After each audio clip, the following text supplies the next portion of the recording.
United States Agency for International Development Grants. That's USAID, USAID as they call them in the United States, USAID grants for HIV and AIDS programs in this country. The reporting of the independent newspapers telling us that the Health Minister, Dr. Aaron Motsoaledi, announced the investigation after it was revealed that a substantial portion of the funds was actually being directed towards administration costs instead of going directly to patient care. So we'll focus on that story just after 7 a.m. and put it under the spotlight. The efficiency and impact of spending on aid is firmly under the spotlight in the United States. And as much as there's a sense of, disgruntlement with the manner in which the stop work orders came from programs linked to USAID, perhaps there is something to look into in terms of just how effective and efficiently are some of these grants being spent towards the targeted and intended beneficiaries of the programs that they are meant to fund. So we will have that conversation coming up just after 7 a.m. In December last year, and this is a story that I think you and I have an opportunity to engage on a bit more. So in December last year, the information regulator released a guidance note to direct marketing practitioners. So under this practice note was issued under the Protection of Personal Information Act. While the information regulator says the guidance note is non-binding, it provides guidelines for responsible parties conducting direct marketing. Under the guidelines, data subjects, that's you and I, data subjects must have the option to opt in to the processing of their personal information. It all sounds a bit technical, but here's what it means. It means basically that under that guidance note issued by the information regulator, Advocate Pensitlakula and her team, those who want to contact you and I to sell us insurance, to sell you a new car, to sell you the latest holiday offer, specials, etc. You know those phone calls that you get from time to time. Those people need to make it clear to you that you have the option to opt in and that you want to be contacted. It turns out there's even an opt-out registry. I didn't know this. And I'm someone who's bugged by these calls that you receive, usually at the most awkward times. They'll just be calling. Where they get your cell phone number, you wonder, where did they get my number? Who among the people that I provided my information to supplied my numbers to these direct marketers? It turns out there's an opt-out registry. I just checked it out this morning. You can actually opt out online. And I wonder how effective that is. And I want to hear from you. How do you gauge the effectiveness of the laws and regulations that are meant to protect your privacy in helping you ward off unwanted direct marketing through such things as unsolicited calls and text messages? It's a fine balance, right? At a human level, you understand the person calling you on the other side is merely trying to earn a living, an honest living, by calling you. This is a job, and usually young people who are roped in a country with such high unemployment. So you have sympathy for that. But at the same time, you are also concerned about, where did this person get my details? Where did they get my number? And secondly, sometimes it's really just inconvenient for you to receive these calls. And I don't know about you, but I've sensed that in the recent months, there has been an escalation in some of these calls. So I'd love to hear your views on how to deal with these. I know that in the United States, for example, there is at least one jurisdiction in the United States where they put in place a system where for each call that you receive that is unsolicited, you can mark it and actually take down the full details and then let them accumulate. And then at some point, you can go and claim money for each and every one of those calls that was unsolicited, to try and get direct marketers to be responsible with how they deal with your data. Share with me your experiences and how we can improve this regime such that there's effectiveness of direct marketing and that jobs that call centers provide, especially for young people in our country, but at the same time, our privacy is respected and we are not bombarded with unsolicited direct marketing. The number to dial is 086 000 2032. I'll take your WhatsApp voice notes on 061 410 4107. Of course, we have all of your regulars locked and loaded once again on this Thursday morning. And Musa with your news updates every half hour. Rob Byrne with your traffic every 15 minutes or so. Zaikan is watching your sport throughout the morning. Dauleng Lechela has your economics, business and market news covered, as well as Sipho Mantula with your Africa update just before 8 a.m. This is SAFM. We are leading the conversations that move us. The first hour of the Thursday edition of the Morning Brief starts now. The intelligence of varsity students will be witnessed on the field of play between UJ ladies and UCT ladies. They both want to kick off the new season with 3 points. Who will pass this test with a distinction, UJ or UCT? This is the Hollywood Bet Super League. Catch the varsity derby between University of Johannesburg ladies and University of Cape Town ladies the Sunday 2 March at 2:30 p.m. live on SABC 1. Also available at your fingertips on SABC Plus. Proudly brought to you by SABC Sport.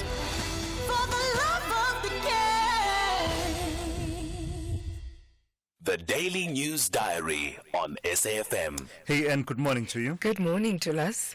What's leading on your bulletin this morning? While the Western Cape Premier Alan Winde outlined his government's action plan for 2025 in Beaufort West yesterday, the focus, he says, for the next 5 years is to help business drive economic growth to create more jobs.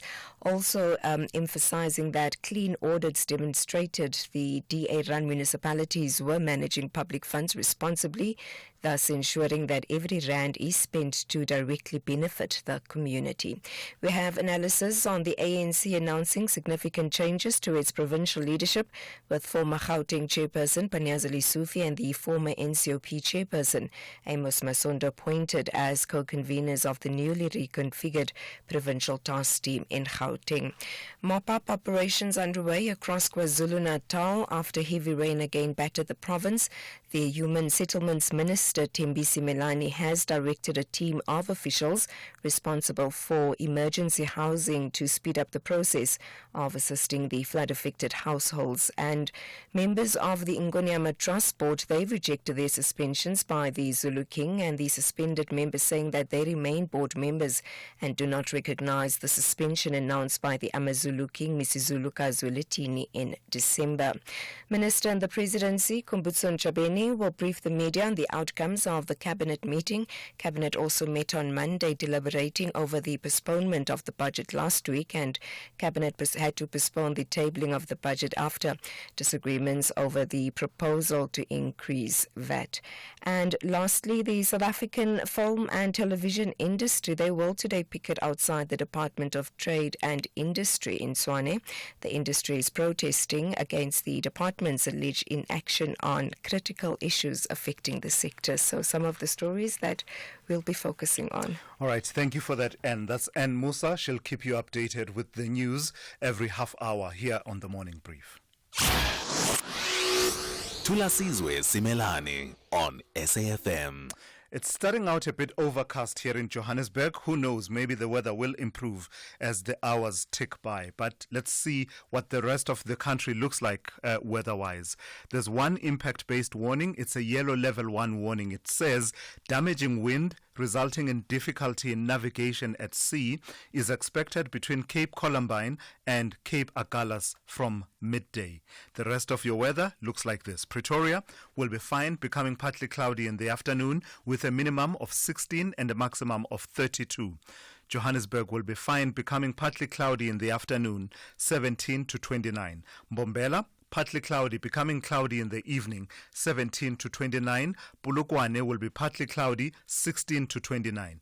Mahikeng will be partly cloudy with isolated showers and thunder showers, 20 to 33. Bloemfontein will be partly cloudy with isolated showers and thunder showers, 21 to 36. Kimberley, partly cloudy with scattered showers and thunder showers, 23 to 38. Uppington will be partly cloudy with isolated showers and thunder showers, 23 to 41. Cape Town will be partly cloudy, becoming cloudy by the afternoon, 19 to 26. George will be cloudy with scattered showers and rain, 19 to 23. Gqeberha, cloudy with scattered showers and rain, 20 to 25. East London, partly cloudy, becoming cloudy with isolated showers and thunderstorms, 19 to 25. Durban will be partly cloudy, 20 to 29. Richards Bay, partly cloudy, 21 to 30. And finally, Pietermaritzburg will have morning fog, otherwise partly cloudy, 17 to 30.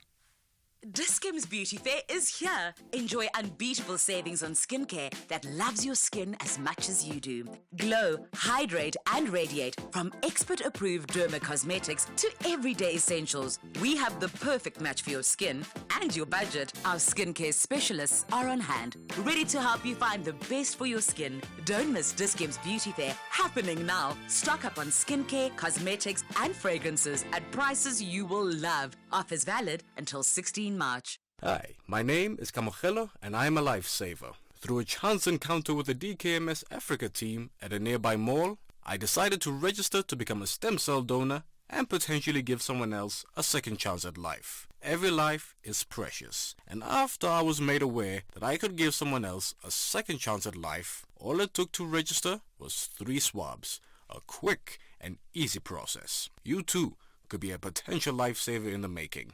Register to become a stem cell donor at dkmsafrica.org. Okay, Lhasa, we are recording 3, 2, 1, go. A cold case is opened 39 years later after the body of a young man is discovered in a derelict building. There are 4 suspects. Suspect 1, a clergyman. Umfundisi. Suspect 2, an eminent entrepreneur. I really, those people are always shady. Suspect 3, a community worker. Hey, Uthini manje? What are you saying? And suspect 4, a wheelchair-bound husband caring for his wife. Hey, and Nevele, you can't. Each has a secret to hide. As their lies unravel, the people that they love the most begin to wonder what else they might be capable of. Nothing in this case is black and white. Can you ever really know the people closest to you? What secrets have they buried? Tune into Unforgotten Season 1, Monday to Wednesday at 9 p.m. Starts 24 February only on S3. Tabo, don't tell me that the script freaked you out. Where are you? Worldview Update, bringing you closer to international or global news. So we'll bring you 2 stories today. The first one is a second perspective on the story we brought you yesterday during this feature. Israel has finally agreed to release hundreds of Palestinian prisoners days after it delayed the exchange of prisoners and hostages with Hamas. This new move indicates perhaps that the fragile ceasefire between the 2 parties remains intact for now. According to sources, the Egyptian brokered agreement between Hamas and Israel will see the final 4 bodies of Israeli hostages exchanged for the 620 Palestinian prisoners and detainees that should have been freed last Saturday. So let's get a perspective now from Advocate Maurice Hirsch, who is the director of the Initiative for Palestinian Authority Accountability and Reform in the Jerusalem Center for Security and Foreign Affairs. Good morning to you, and thank you for your time. So there's a reading that says Israel is not genuinely interested in the ceasefire holding and would welcome and seize any opportunity to resume the fighting. It's a view advanced by my guest yesterday, Dr. Kingsley Makubela. Do you think the latest moves that we are seeing indicate that the ceasefire will hold and that actually Israel is genuinely interested in the truce? Israel has been genuinely interested in the ceasefire even since before the 7th of October. We didn't invite these terrorists to invade Israel and carry out the worst massacre of Jews since the Holocaust. We didn't ask for them to fire thousands of rockets at us, indiscriminately targeting our civilian population. We didn't invite them or ask them to take 250 hostages into the Gaza Strip and then to hold them in circumstances of starvation and torture as they have done. We entered into this deal, into the ceasefire deal, with a truly heavy heart. We're talking about a deal which brings about the release of bodies of Kfir and Ariel and their mother Shiri in return for mass murderers. They're not just prisoners. We're talking about people like Fahmi Mashara, who planned and executed a suicide bombing in which 23 people were murdered. We're talking about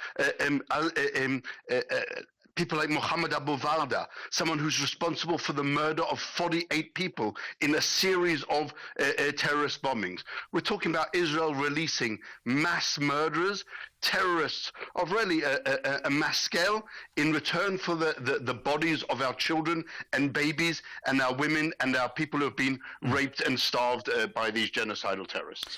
And then in terms of how it's all unfolding as the ceasefire takes effect and residents of Gaza return to their shattered and ruined lives, is there anything in your reflection and in your view that Israel perhaps needs to relook and change in its tactics in how it waged the war over the last 16 or so months, as well as the conduct now as the ceasefire is taking effect, including the allegation that, there's hindering of access to life-sustaining resources, including water?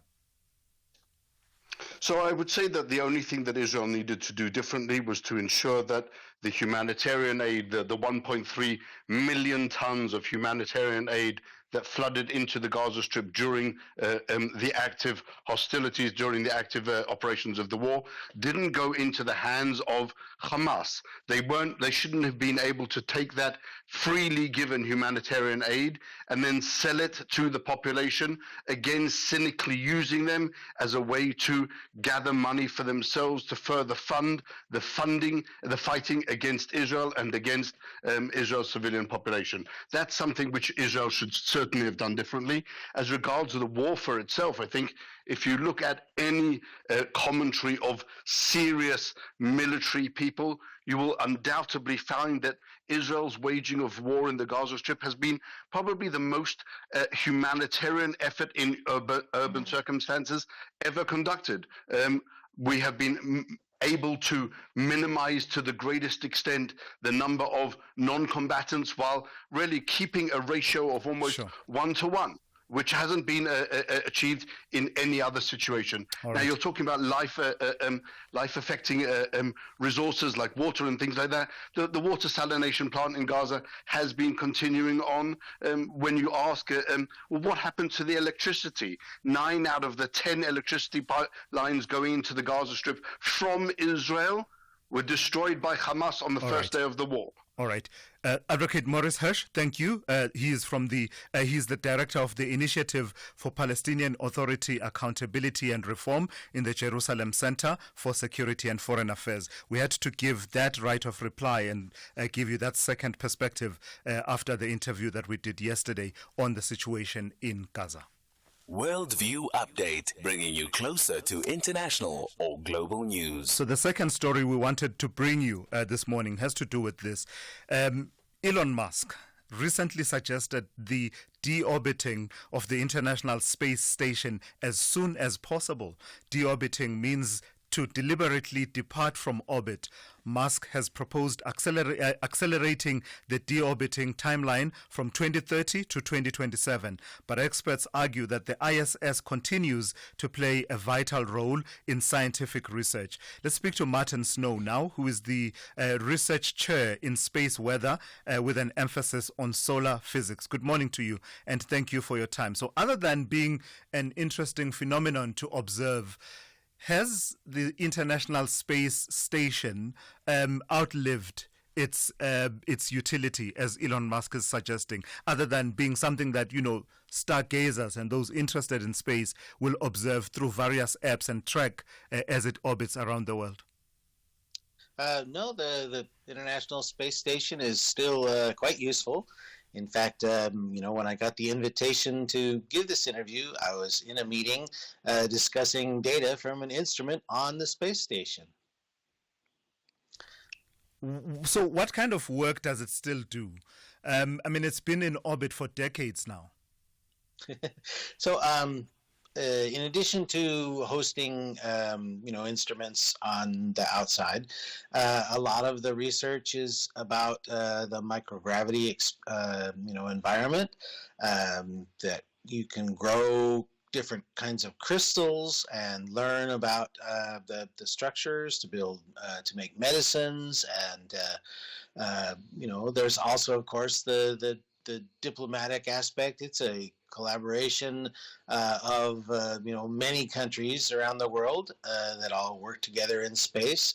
It's definitely not outlived its usefulness. It's true, it's getting old. As you say, it's been operating for decades, but it's still got several years of useful life left, and there's really no reason to cut that off early. As you probably know, anytime you want to buy something new to replace something old, it's going to cost a lot more, right? That's where you say, well, I'll get the oil changed in my automobile rather than buy a new car this year. So in terms of the spin-offs, the scientific breakthroughs and spin-offs that have flowed from work being done on the International Space Station, the spin-offs and their benefit to humanity, does it justify the costs involved in keeping it in orbit? Well, I certainly think so. As I say, the maintenance cost every year is not that much, as compared to trying to do that research, from a new platform. So no, it's definitely a good investment.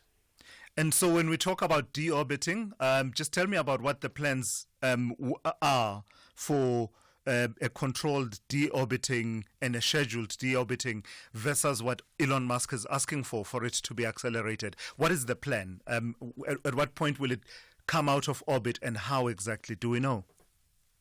So unlike, some little spacecraft with no propulsion, the space station does have the ability to maneuver a little bit, and the plan was, in 2030 to adjust the orbit and cause it to re-enter the atmosphere and then crash into the ocean, where it's not gonna hurt anyone.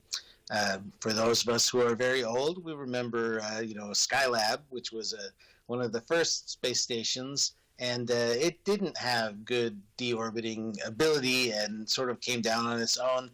And we were all hoping that it wouldn't hit, any populated area. And in fact, it landed on the outback of Australia, where there's no cities. So that's the plan. All right. Thank you for your time and your insights this morning. That's Martin Snow, who is the research chair in space weather with an emphasis on solar physics. Let's check in now with N. Musa with the latest news headlines. Good morning. Thanks to us in the headlines. The Western Cape Premier Alan Winde says his government's focus for the next 5 years is to help business drive economic growth to create more jobs. He was speaking at the 2025 State of the Province address in Beaufort West in the Karoo. The ANC Secretary General Fikile Mbalula says the party still has confidence in the former Gauteng ANC chairperson Panyaza Lesufi. Mbalula's comments come as Lesufi has been appointed as the co-convener of the province. And the Free State Department of Education has expressed concern over community protests which have disrupted learning and teaching in 14 schools since the start of the week in Bothaville. I'll have details on these and other stories at 7. SAFM, guiding you through the rush hour traffic.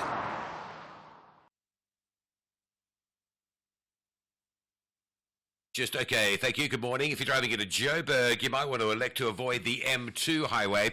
This is between Heldenace and Devlin. There's a really big backlog of traffic being asked to queue up on your way to Joburg this morning. So avoid coming out of Germiston any further than the N3. And if you're on the N3 route, avoid coming off it at Heldenace and turning onto the M2. Maybe go through Galulis and down through Bedfordview would be your alternative routing. Protests erupting this morning south of Durban, Umkomaas through to Scottsboro. In fact, the protest crossing just south of Umgamaso. Expect some delays and diversions through there. And we've just seen the outbreak of protesting on Cape Town's Malabongwe Drive at Dunoon. There's some burning tyres there this morning. That's the route to and from the N7 highway, so that's going to be heavily disrupted. You have motorists avoiding that, clogging up routes like Potsdam Road, Bloberg and Kuberg Road as your alternatives today. Also, a police operation underway on the N1 out of Cape Town by Brighton Road at Kraaifontein. One lane open, big queues back into Brackenfell. That's on your way outbound towards Paarl. Rob Byrne, SAFM Traffic.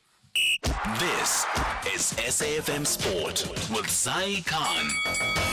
Good morning to you, Zai. So, Masanda are starting to look like a runaway train, yeah? Yeah. It's like a bullet train? That's what it feels like. It's looking harder and harder. It is. That anyone will catch up with them. I don't know. Pirates, Chiefs, Sundowns, anyone out there willing to challenge? 15 points. 15 points. Sure. Yeah. So, yeah. That's their lead. That's Sundowns leading, top of the Betway Premiership. They had a win last night against Sekhukhune, 4-2 the scoreline. This is the Brazilians' 17th win from 19 league matches. This was secured goals from Tapelo Morena, Lucas Suarez, Lucas Ribeiro, and Arthur Sales. Now, the Sundowns coach, Miguel Cardoso, says it only matters if they are on the winning end. The goals are not important unless they mean victories. So I don't mind winning 1-0 if we win. Things will not always be like this.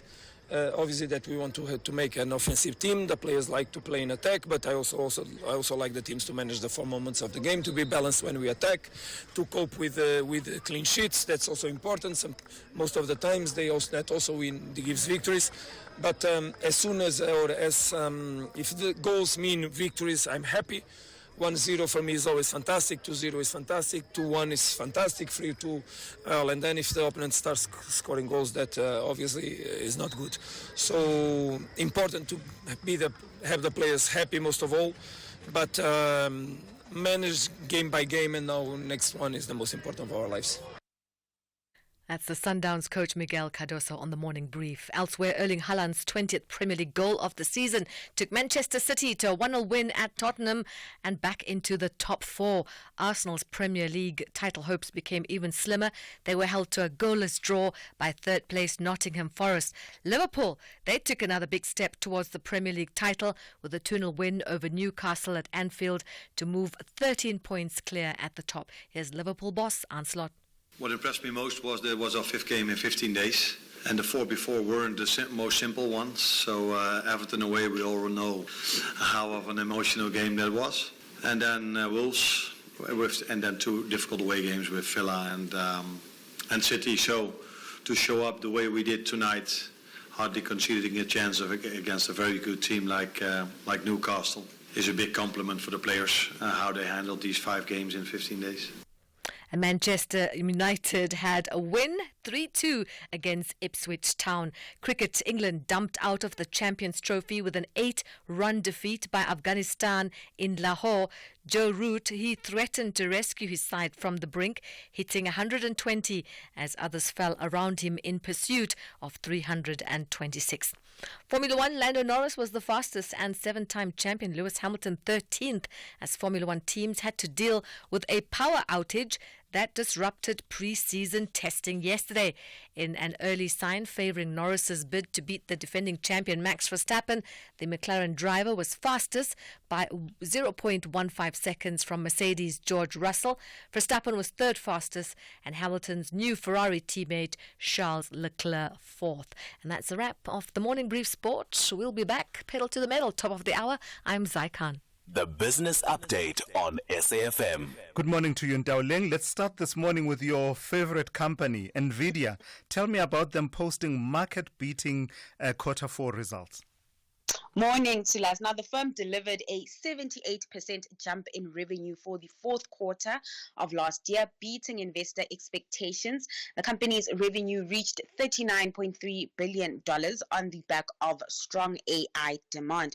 Now, NVIDIA's success is largely due to the growing demand for its chips, particularly GPUs, which are used in AI applications.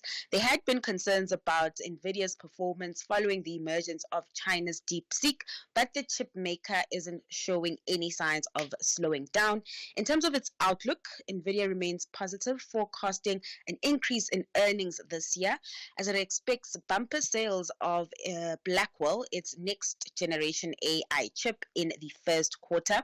The company's CEO, Jensen Huang, downplayed concerns that custom chips developed by tech giants like Amazon, Microsoft, and Google could pose a threat to Nvidia's business. Huang noted that designing a chip is just the first step and actual deployment is a much more complex process. Now, the earnings report was released after markets closed, so we'll only see some real share price movement later today. And then in other company news, tell me about AB InBev and the performance of their premium beers. Now, the world's largest brewer has had a good fourth quarter as well, with the local market, South Africa in particular, giving it a boost. Its subsidiary, SAB, said its premium beverages, including Corona, drove growth in South Africa. And this was the theme that played out across the board. So AB InBev wasn't necessarily selling more product or moving more volumes. Rather, the higher price for its premium beverages drove top-line growth. The brewers normalized earnings before interest, tax, depreciation, and amortization increased by 8.2% to $21 billion with improved margins. AB InBev also reduced its net debt to EBITDA ratio to 2.89 times, below 3 times for the first time in a decade. Now, analysts in the meantime seem to like the numbers. In a News 24 article, Sasfin Wealth's Alec Abraham noted that the group did better than expected, and this despite troubles in China and Argentina. All right, Ndauling, please give us our first roundup of market activity for this morning. So trade has remained choppy, with U.S. stocks closing mixed. The Nasdaq closing higher, gaining just over 0.25% on that front. Investors have been digesting comments from U.S. President Donald Trump, the comments he made at his first cabinet meeting. And then coming back home, markets continued to make gains as inflation remained within the SARB's target range. The oil share gained 0.65%, boosted by the Financial 15 up 1.2% in yesterday's trading session. Then over on the currency front, we're seeing some weakness coming through, with the rand nearing the 1850 mark against the dollar. Over in Asia, stocks trending mostly lower as investors remain concerned about the global economy. Always right on the money. That's Aunt Ndauling Lechela. You can hear more updates from her coming up just after 7:30 here on the Morning Brief. During Ford's Blue Sky offers, you can get a new Ford Territory Ambiente from just $6,199 per month, including our optional service plan, only when financed through Ford Credit. 10% deposit, prime list 5.25%, 40% residual. Visit your trusted Ford dealer today for Blue Sky offers, where our Ford Family Guarantee comes standard. Limited time offer while stocks last. Ford Credit is a registered credit provider and an authorized financial services provider. T&Cs apply. Across South Africa, online and on radio. SAFM, let's talk. So to this now, the KwaZulu-Natal Cooperative Governance Department has confirmed the discovery of 5 bodies after severe flooding swept away several individuals in Lamontville.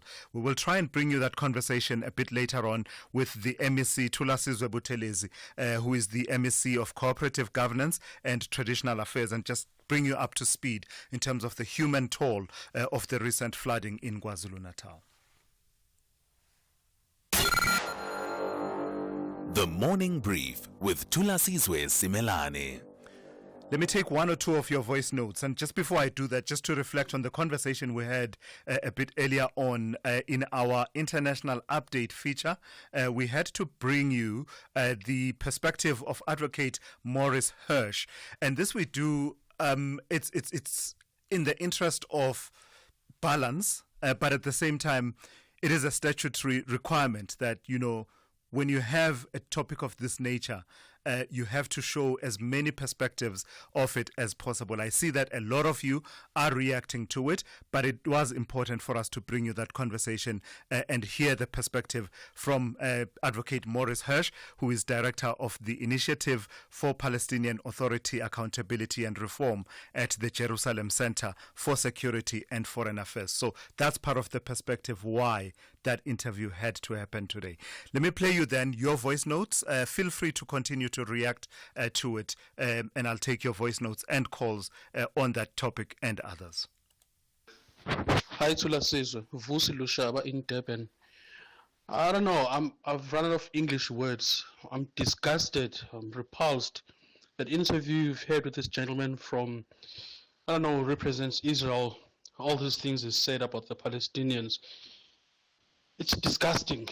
It is disgusting. I'm not even sure why we keep giving these people the platform to speak in such a way about other human beings. It's disgusting. So let me hear what someone else has to say about that. Good morning, Thulas. It's Fugane from Durban. Your analyst on Israel, that's first speaking on Israel. But Palestinians did not even ask them to invade their land. They have stolen the Palestinian land before, from the 1950s. So you must not come here and try to wash down what Israel has done to Palestine. That's retaliation. You push, you get a reaction.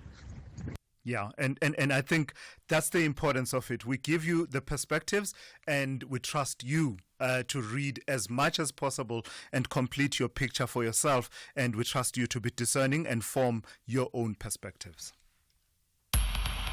Thulasizwe Simelane on the Morning Brief. Weekdays, Monday to Friday, 6 to 9 a.m.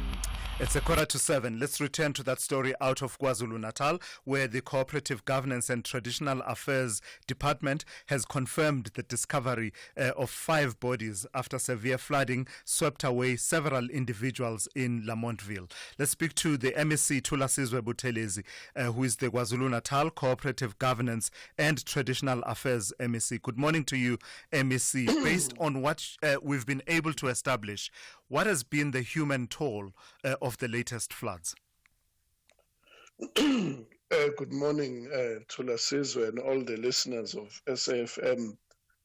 Indeed, the past few days have had a tremendous emotional toll on the people of KwaZulu-Natal, as once again we have lost lives due to flooding. Yesterday, we were with the Dingiswayo family that lost 3 children 2 days ago when there was torrential rain in Lamontville. Those bodies were able to be discovered. And then there was the Tabasha family where the mother was swept away. And unfortunately, up to now, her body has still not been, recovered. So in a total of 6 people that really lost their lives 2 days ago due to the torrential rain in and around Durban.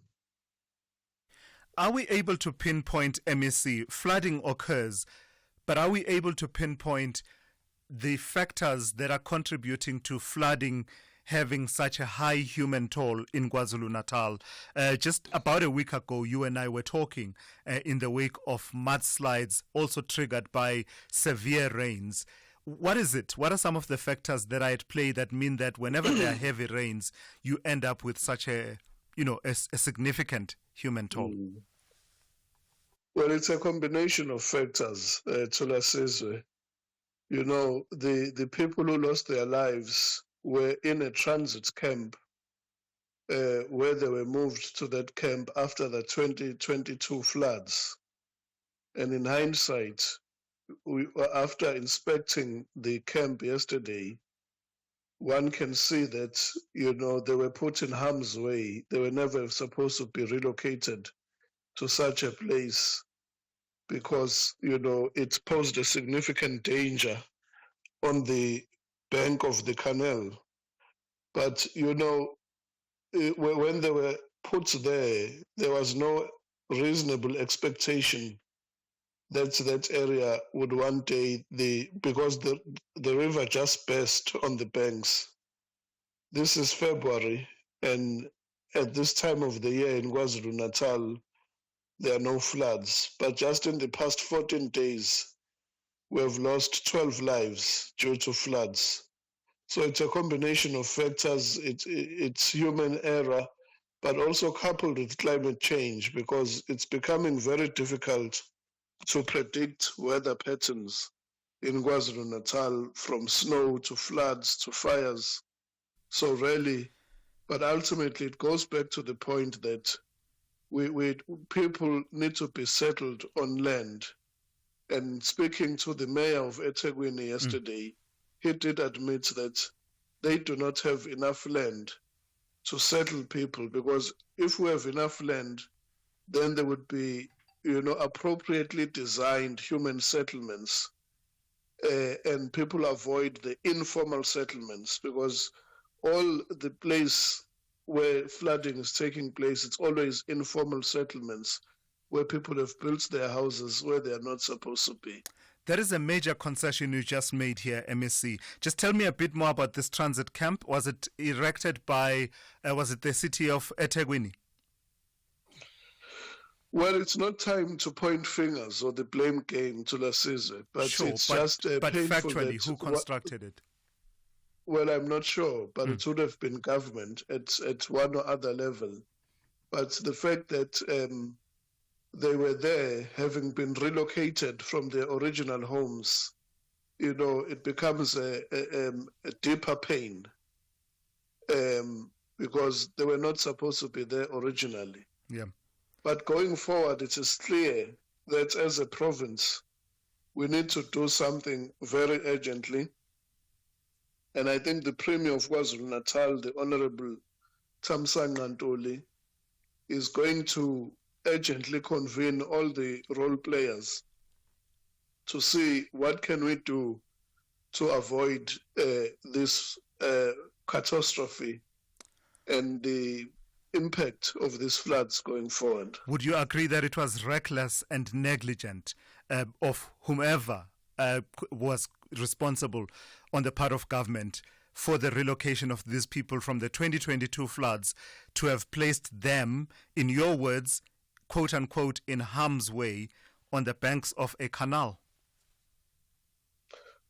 Well, it was not negligence, because at the time at Thulasizwe, there was an urgent pressure to resettle people. Remember that people had been evacuated into halls, community halls, and communities wanted their halls back. There were little children, so there was an immense pressure to settle people somewhere.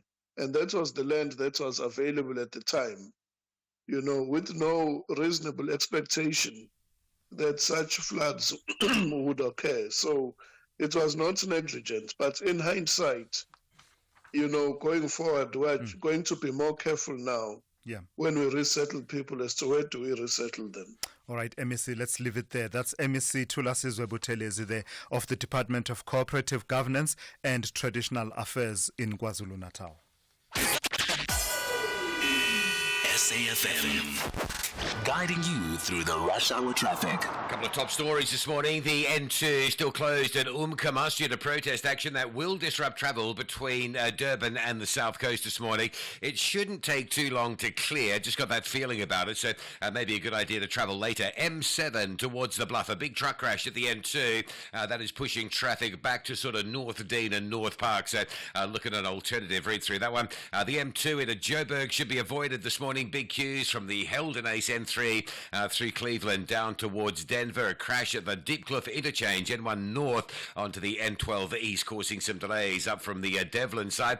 Protesting on Cape Town's N2, I beg your pardon, protesting on Cape Town's Malabongwe Drive out at Dunoon, some burning tyres, so that could be a bit disruptive. And there's a police operation on the N1 out of town this morning, just before Brighton Road. If you're on your way out towards Paarl, that's a very heavy queue back through to about the R300. So Brackenfell to Kryfontein, single lane section and big delays. Rob Byrne, SAFM Traffic.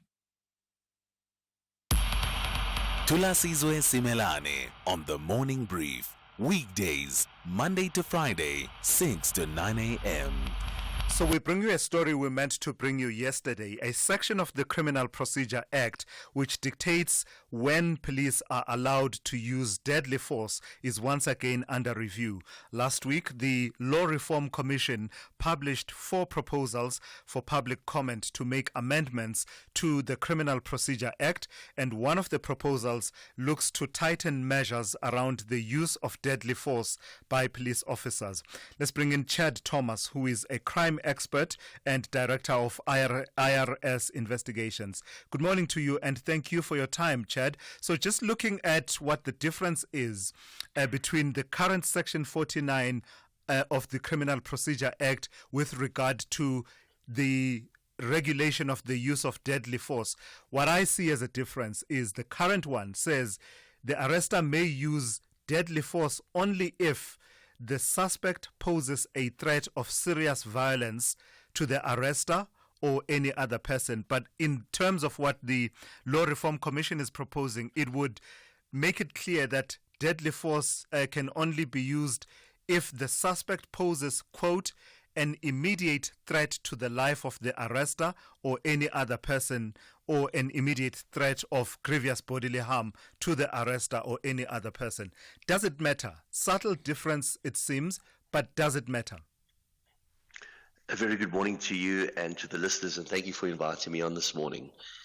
Before I get to whether it matters, because it most definitely matters, I just want to say that our original Criminal Procedure Act was promulgated in 1977, and although one would think it's quite archaic, there's been many amendments and repeals over the years.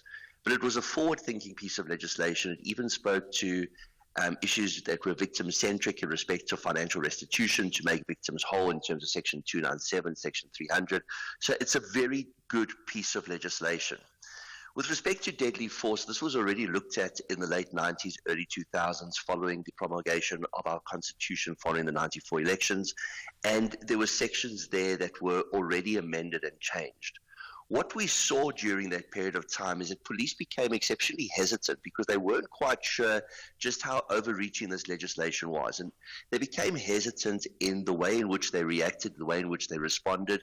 And you can't have policemen hesitating. If they hesitate in a dangerous situation, they're going to get hurt or perhaps even killed. Civilians are going to get hurt, perhaps even killed, and it's going to be a dire situation for law enforcement in this country. We've now come full circle. So the new amendments, they're looking at alternative dispute resolution. That's wonderful. Deferred prosecution, I support that wholeheartedly. They're looking at bail conditions in respect of petty crimes, which I also agree, because people that are accused of petty crimes should be entitled to not go into the same system as serious career criminals, because they themselves will come out serious career criminals because it's such a predatory environment that they need to survive in. But to get to your question regarding deadly force, we're seeing the success of the police fighting fire with fire. We've had a situation over the last couple of years where people have been knocking the police service for stating that they haven't been reacting correctly, they haven't been there timeously, they haven't acted upon information and intelligence that there's going to be heists, and as such, crime was spiraling. We've seen what's happened under General Kwanazi in KZN. We've seen it to a limited extent with General Patakile in the Western Cape. We've seen it with Mtombeni in Gauteng, where the fight is now being taken to the criminals. They are operating on the premise that they have actionable intelligence. And when they're approaching these suspects are not playing around. These suspects are armed to the teeth. They're armed like soldiers. They have automatic rifles. They have explosives that they use for CIT heists, explosives they use for ATM bombings, explosives they use in the mines. And they are not hesitant in the least to open fire on the police and for civilians to be taken out in the crossfire. For me, we cannot have a situation where a policeman goes into a dangerous situation and has to hesitate and think, am I doing the right thing, or am I going to be charged for deadly force by protecting myself, my colleagues, and civilians? So the other proposal, Chad, has to do with Section 49, subsection 2 and paragraph B of that Criminal Procedure Act. And for that section, actually, the Law Reform Commission says it must be repealed altogether. And I want you to talk to that. It says that section talks about deadly force being used if the suspect is suspected on reasonable grounds of having committed a crime involving the infliction or threatened infliction of serious bodily harm. So when you suspect that this person has committed a crime that involves excessive violence and, has caused or perhaps threatened to cause serious bodily harm, the Law Reform Commission is concerned that this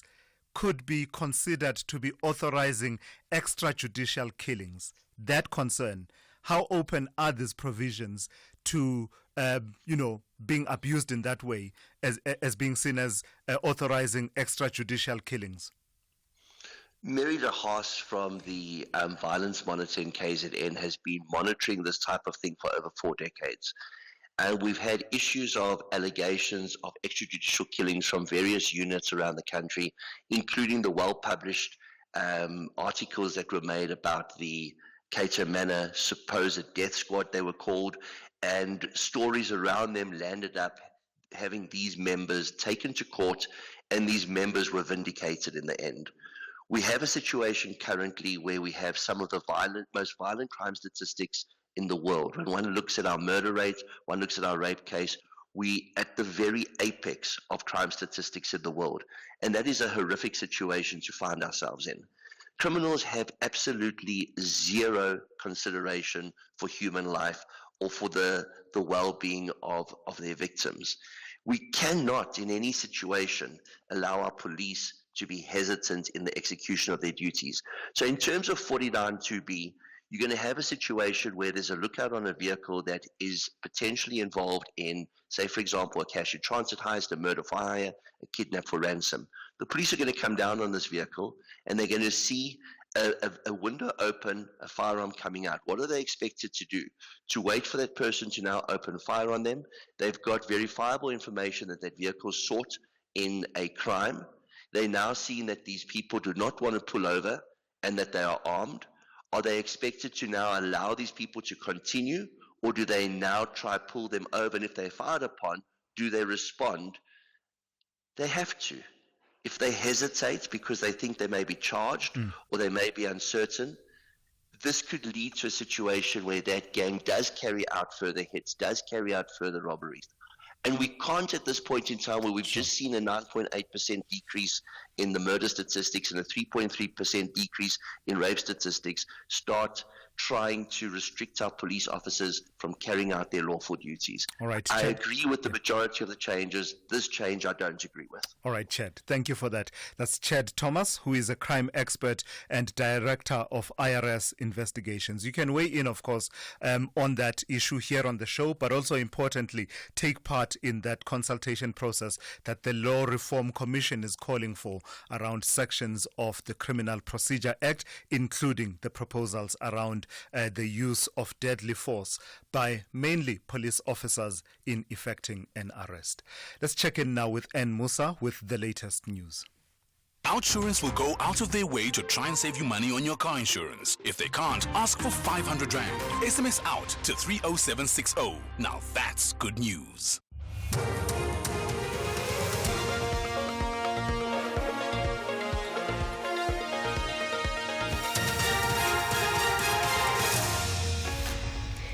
In our top stories, the Western Cape Premier outlines his 5-year plan and the ANC announces its Gauteng task team. Good morning. The Western Cape Premier Alan Winde says his government's focus for the next 5 years is to help business drive economic growth to create more jobs. He was speaking at the 2025 State of the Province address in Beaufort West in the Karoo. Winde says in the last few months, another 62,000 jobs were created in the Western Cape. He says the province is stepping up to lower the unemployment rate. Speaker, when the last quarter jobs numbers came out, this province was responsible for another 62,000 jobs. That's 62,000 jobs out of a total of 152,000 jobs created in our country, nearly half of all the jobs in South Africa. They represent real residents who are now part of our economy. ANC Secretary-General Fikile Mbalula says the party still has confidence in former Gauteng ANC chairperson Panyaza Lesufi. Mbalula's comments come as Lesufi has been appointed as the co-convener of the province, following the announcement of the newly appointed provincial task team, which replaces the Provincial Executive Committee. Former NCOP chairperson Amos Masondo is the convener of the provincial task team. Speaking to the media in Midrand in Johannesburg yesterday, Mbalula said Lesufi's capabilities, even as Gauteng Premier, has never been in doubt. The ANC leadership have shown a vote of confidence in Panyaza's leadership in government, and that is why he's retained. Because anything other than that would have shown that we don't have confidence in his leadership in government or otherwise. The Free State Department of Education has expressed concern over community protests which have disrupted learning and teaching in 14 schools since the start of the week in Bothaville. The spokesperson, Howard Ndaba, says the protests have affected 4 secondary schools, 8 primary schools and 3 farm schools. He says while citizens have the right to protest, it must be done within the bounds of the law and without infringing on the rights of children. To address the situation, the department has deployed senior officials to monitor the situation and advise schools on the way forward. With a deadline to register spaza shops and other food handling businesses being a day away, approximately 40% of these businesses in the Northern Cape have successfully registered to be in operation. MEC for Cooperative Governance, Human Settlements and Traditional Affairs, Bentley Vaz, says in the province over 2,500 business operators applied and only 1,209 have been approved. In November last year, President Cyril Ramaphosa ordered that all business operators in the sector be registered following the deaths of children due to foodborne illnesses. MEC Vaz elaborates. We remind all businesses to register before the deadline of the 28th of February 2025, and we applaud those who already registered. I'm happy that over 1,200 applications have been approved by the municipalities. This will assist the government to support this important sector of the economy better and to ensure that we preserve lives. We are also happy that at this stage, a total of 20 municipalities out of 26 have already adopted the standard bylaws to regulate the industry and ensure continued compliance with the regulation. And finally, hundreds of Palestinian prisoners have been freed by Israel as part of the final exchange in the first phase of the Gaza ceasefire deal. Buses took some to Ramallah and the occupied West Bank, where they were greeted by cheering crowds. Yahya Shrida was among those released. He spoke to BBC reporters about his ordeal. We have been taken out of suffering as if we have been dug out from our own graves. No prisoner has had the experience of having their own release delayed twice. What we have been through is a situation that the mountains can't carry. It is very hard to explain. It is very hard to talk about what we have been through. Recapping the top story, Western Cape Premier Alan Winde says his government's focus for the next 5 years is to help business drive economic growth to create more jobs. He was speaking at the 2025 State of the Province address in Beaufort West in the Karoo. For SAFM News, I am Anne Musa. Those were the top stories for this hour. Don't miss out on a possible car insurance saving. SMS out to 30754 for a quote. Outsurance, where you always get something out. February could be the month to celebrate love and savings on your car insurance premium. Get a quote, and if Outsurance can't beat your car insurance premium, ask them for 500 Rand cash. And make that 1,500 Rand cash if you've been claim-free and with the same insurer for 3 years. Get monthly savings on your car insurance or cash in your pocket. Either way, you win. SMS out to 30754. That's out to 30754. With Outsurance, you always get something out. A licensed insurer and FSP. T's and C's online. SAFM, guiding you through the rush hour traffic. Update on the R55. The burning tyres protest around Stone Ridge near the Sasol garage, that side of Centurion this morning, causing quite a big backlog of congestion throughout the area. Joburg crash going north at Linksfield on the N3, so coming through from Germiston up through Galulis and in through that Eden Valley area. It's all very heavy. And there's an operation on the M2 at Denver, so really big delay coming off the N3 onto the M2 towards Joburg. I'd advise you just stay off that option today. Durban, a truck crash on the M7 at the N2 highway. That is bluff-bound. Really big traffic from North Dean, North Park. It's left Pinetown driving into that. The N2 off-ramps into that M7. Quite a mess as well. Just down to Umkomas, Scotborough area. Protesting action on the N2. There are still some closures on that section, so move across, use the R102 as the alternative route or travel later. Cape Town, some protesting as well on Malabongwe Drive out at Dunoon. It's a small protest, but it's likely to have an impact on traffic, and some major delays going out of Cape Town. Police operation at Kraaifontein, one lane open, a queue that extends all the way back from the R300 in Brackenfell right through to Brighton Road. R101 might get you through that region a bit quicker. Rob Byrne, SAFM Traffic.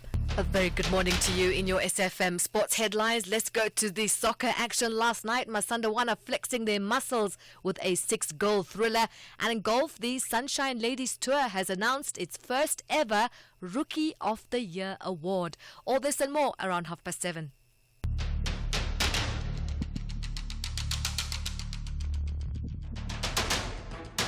The Morning Brief with Thulasizwe Simelane. Weekdays, Monday to Friday, 6 to 9 a.m. The Morning Brief with Thulasizwe Simelane. Weekdays, Monday to Friday, 6 to 9 a.m. It's just gone 9 minutes after 7 on this Thursday. Good morning and welcome to the second hour of the morning brief here on SAFM. I'm Thulasizwe Simelane. Let me give you a sense of what's coming up on the show in this hour. In the next few minutes, I'll be in conversation with Mahlengi Bhengu-Motsiri, who is the ANC's national spokesperson. Reconfiguration or dissolution, or both dissolution and reconfiguration? Which one is it as far as the ANC structures in KwaZulu-Natal and Gauteng go? And importantly, will any of it lead to a solution? So Mahlengi Bhengu-Motsiri will be talking to me in the next few minutes, and then we'll give you some analysis on that story. And then we'll tell you about government reportedly enlisting Deloitte, the auditing firm, to basically investigate and look at the expenditure of US aid-related funding and grants for HIV/AIDS programs in this country, amid a concern that much of the funds may be directed to administration costs instead of going to patient care. I'll speak to Francois Venter from Ezinja Research Center to weigh in on that situation. And then a bit later on, just before 8 a.m., I'll tell you that story about the information regulator releasing a guidance note on direct marketing, these calls that you receive from time to time. And I've been wanting to hear from you about whether or not the rules and regulations and laws that are meant to protect your privacy are adequate. Are they protecting you from unsolicited direct marketing calls? And how do you deal with it? What more can be done to try and ensure that, the opportunities for those who work in telemarketing and call centers and the like continue to exist, but our privacy and the right to not be troubled and bothered, that is actually protected. Your calls to the number 086 000 2032. I'll take your WhatsApp voice notes on 061 410 4107. This is SAFM. We are leading the conversations that move us. The second hour of the Thursday edition of the Morning Brief starts now. Imagine if you could save time like you save money. A second here, a minute there. Type a little faster, walk a little faster. Or you could stop scrolling on the internet. Just think of all the hours you'll save. Now what if you could take all that time and invest it? Watch it grow. Until eventually, one day, you'd have so much time that you wouldn't know what to do with it all. But unfortunately, time doesn't work like that. It can't be stored or banked. And unlike money, you can't make it back. That's why after 50 years of investing, we've learned that time is the greatest gift of all. And the good news is, if you invest early, Time gives you money. And then money gives you more time to do whatever you want to do, even if it is scrolling on the internet. Ellen Gray, long-term investing. Ellen Gray is an authorized FSP. Honey, what are you doing? I'm stretching for tonight. I thought you're not dancing at bachelorette parties anymore. Baby, we need the money to put Johnny through matric mos. And what's the police uniform for? The clients feel safer when I wear it. No, man, just sell your bucky to We Buy Cars. They give the best prices and they pay you within minutes. Okay, but can I just go and dance one more time, please? You know how much I love it. No, the buyer's already on his way here. Wow, okay. Strapped for cash? Just sell your vehicle to We Buy Cars. The easiest way to sell your car by far. Is there ever a bad time for a good conversation? SAFM, leading the conversations that move us. 13 minutes after 7, the African National Congress, the ANC, has unveiled a new interim leadership structure for its Gauteng chapter in an effort to rejuvenate the party following disappointing election results. The party says the new leadership team, headed by former National Council of Provinces chairperson Amos Masondo, alongside former provincial chairperson Panyaza Lesufi as co-conveners, aims to strengthen its performance and restore its discipline in the province. Let's welcome into the conversation Mahlengi Pengu Mutsiri, who is the ANC's national spokesperson. Good morning to you and thank you for your time. Every time I want to refer to Panyaza Lesufi as former provincial chairperson, I almost have to hesitate for a moment, and that's a factor of you in the ANC not out and out calling the thing a thing. It's a dissolution, isn't it? It is not a dissolution if we look at the fact that a big number of the people that are part of this collective were part of the previous PEC. It is not a dissolution also because you now have a team that has been reinforced with a diversity of the experience that is found among ANC cadres, including our veterans. And so in that respect, it's not a dissolution. And of course, it was important that we do everything according to the dictates of the ANC's constitution. And so what has been done, this reconfiguration that we refer to have been done in accordance with the constitution, in particularly Rule 12, read with its subsections of the ANC. Anything outside of the constitution wasn't going to stand the master. And in part, in your statement, you say the NEC acted, as you say, within the framework of Rule 12 2.2, 12 2.3, and importantly, 12 2.4, which talks about a dissolution. Why is it so hard for you in the ANC to call it a dissolution? Well, for a number of reasons. Because the model that was employed in Gauteng and KwaZulu-Natal is a different model to what a conventional dissolution has always been. Remember, Thulasizwe, that of course this wouldn't be the first time we are doing effecting changes or tampering with an existing provincial leadership structure in order to address, subjective weaknesses within the organization. And so the reference to the word reconfiguration is exactly that. We're reconfiguring the structure in order to ensure that it functions optimally and it services the interests of the people of the province and fulfills the ANC's historical mission. So the word dissolution is embedded in the reconfiguration, but it doesn't stop there. That is why we said the PEC's team will be integrated, the then PEC integrated into the structure. So there are a few big talking points. In both instances, you've roped in party veterans, Jeff Khadebe in KwaZulu-Natal, Amos Masondo in Gauteng. There's been this conversation that has said you missed an opportunity to infuse a new energy and you resorted to tried and tested veterans whose effectiveness for the task you've given them, some, at least among your membership, and the commentariat are questioning. Well, many would argue that the PEC, as we knew it, was very young.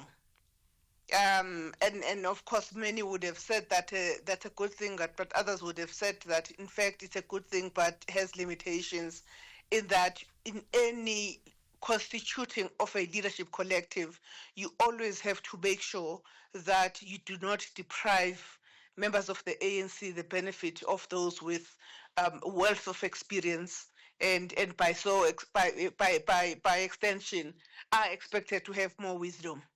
And what has simply been done has been to really inject into this collective those that have walked the path before. Because the collective as we have it now is already young. If you were to look at the age profile of individuals, yeah, it's different age cohorts, yes, but they're largely a very young provincial executive committee, which has now been reconfigured into a PTT. Secondly, Thulasizwe, you also need the veterans.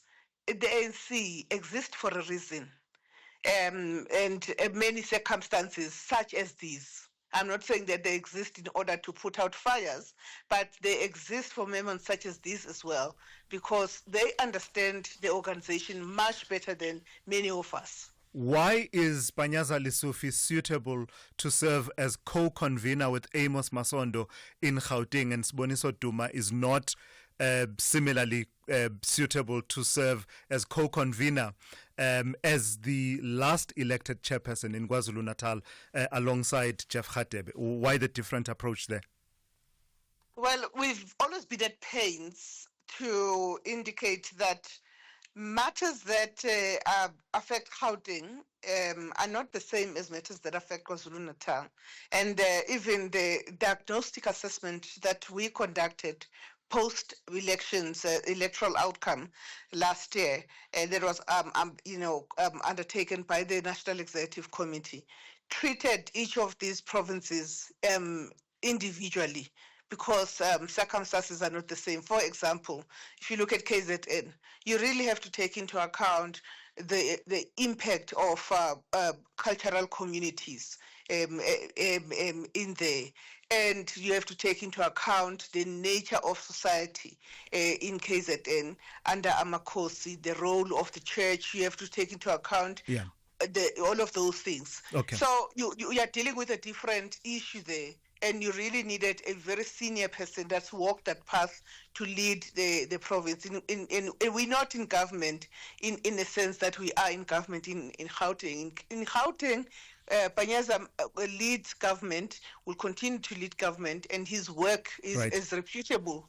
And of course, as we say, again, he is being reinforced with a veteran who will work closely with him to ensure that we build a stronger leadership here, a leadership core and branches in Gauteng. Lastly, on this point, Mahlengi, the constant question that our listeners keep raising whenever we talk about this is, this required a reconfiguration of the entire leadership, including at national level, because the dismal performance in the elections didn't just happen in these two provinces. Why not reconfigure the national leadership, including yourselves in the National Executive Committee of the ANC, the president, deputy president, national chairperson, etc.? Well, I suppose that the Constitution again does provide for structures calling on or calling out, for that matter, the National Executive Committee and making an assessment of its performance. We will be having a National General Council sometime in the year where, if should there be a appetite for that kind of a conversation, where that matter will be dealt with. But I do wish to rebut that kind of generalization, because then, simply because we lost election, then it means we must dissolve all provinces and dissolve the National Executive Committee. There is no organization that works like that. In fact, for the mere fact that we're having this conversation about the internal matters of the ANC, is precisely because it is only the ANC that lays bare its own internal issues. We're the only transparent ones. But it cannot be that when you are trying to reinforce and strengthen one arm of the ANC, then you get told that, no, actually you need to reconfigure yourselves. In any case, elections are not fought at Lutuli House. elections and campaigns and mobilization Right. and bridge building gets fought on the ground. Lastly, Mahlengi, on a completely unrelated note, just your reaction to AfriForum and Solidarity taking to the United States and undertaking that campaign and meeting with officials on that side.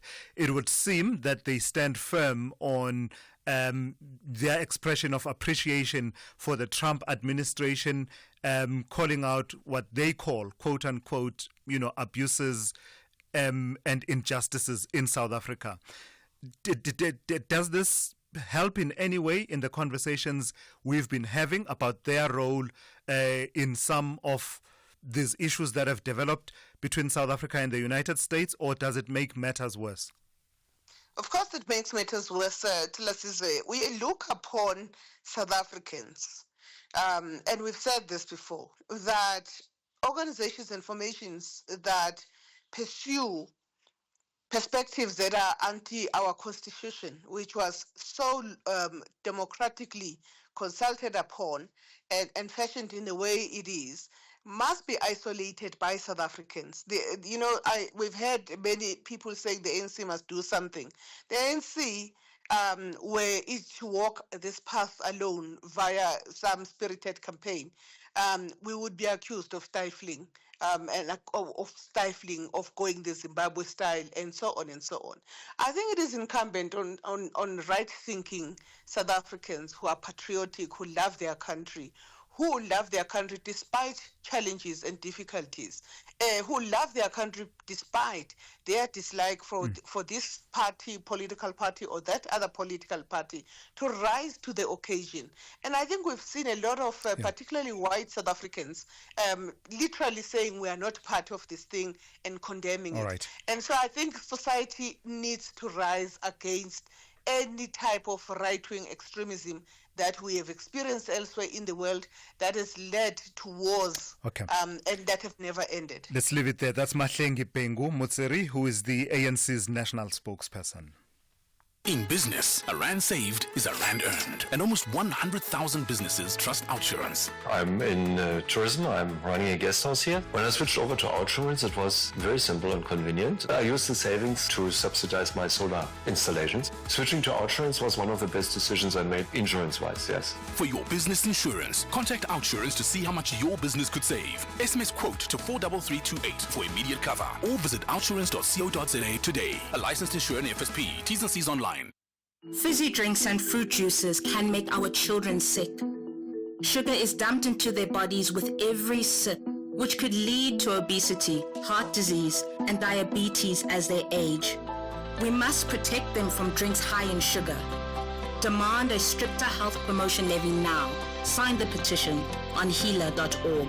That's HEALA.org.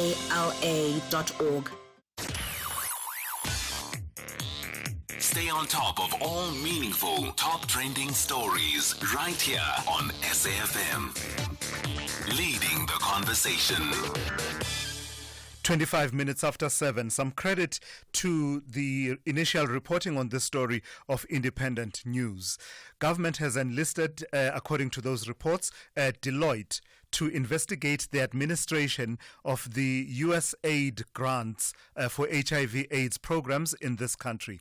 The Health Minister, Dr. Aaron Motsoaledi, announcing the investigation after it was revealed that a substantial portion of the funds was being directed to administration instead of patient care. This follows, of course, the temporary suspension of U.S. financial support for certain health services under U.S. aid. For more on this, I'm joined by Francois Venter, who is a HIV clinician and director of Ezintsha Research Center. Good morning to you, Francois, and thank you for your time. So initially, the reaction and naturally the reaction to this freeze in U.S. aid-related aid was on the impact that it would have on the programs and the beneficiaries of the programs. But with hindsight and perhaps stepping back a little bit, is there enough there in that conversation that warrants that, at the very least, we should broach the subject of whether or not the efficiencies that are sought to be achieved are being achieved in how this funding eventually is utilized? Look, I don't know where this accusation comes from because, so firstly, my organization does not receive this funding. But I watch from a distance, and for instance, in central Johannesburg, where we operate, services have completely collapsed, which were supported by USAID. So when they talk about efficiencies, it doesn't get less efficient than having a service completely collapse. HIV testing, for instance, has almost ceased to operate within the clinics that were supported by USAID. So when the minister says there's corruption, I find it difficult to believe. USAID funding, in fact, the US government's so paranoid about corruption that they audit everything again and again and again. So this is the first time I've ever heard even a whisper about corruption. So where this accusation comes from, I don't know. Well, perhaps not corruption, but perhaps inefficiency in that, I mean, if you're spending a lot on administration, and I'm asking you from your observation, not directly, seeking to say your organization is involved, you would agree that if you're spending a lot more on administration as opposed to patient care, that would be inefficiency. I question this. The vast majority of the money goes on salaries of healthcare staff who are sitting in the clinics looking after patients. That's not administration. That is direct healthcare. Yeah. And again, the health system depends on direct patient contact. When I go into the clinics, the stuff that's being spent on is people who are doing HIV testing or are finding patients and bringing them into care. So, I'm all for efficiencies, but there better be something behind these accusations. The healthcare system is very, very inefficient, but there's a lot of efficiencies that can be drawn from our current spending on health, and perhaps the Deloitte should go and look to do some inward-facing auditing as well. I am all for doing these audits and things like this, but there better be some credibility behind these accusations. And I think the other thing is that people need to start asking some harsh questions about our HIV program. How many tests have been done? How many people have been initiated since the stopping of this funding? From where I'm sitting, the program is devastated. Starting to point fingers and starting to say what's happening with the funding is one thing, but asking what has happened to the services is more important immediately. And those are the questions we need to be asking. From where I'm sitting, our HIV program has made huge steps over the last 20 years. And now to have, in 1 month, having it completely devastated is shocking for me when we've made so many strides. All right, let's leave it there. Thank you for your time and your insights this morning. That's Francois Venter. He is an HIV clinician and the director of Ezintsha Research Center. Brings us to 7:30. Time now for a news headlines update with N. Musa.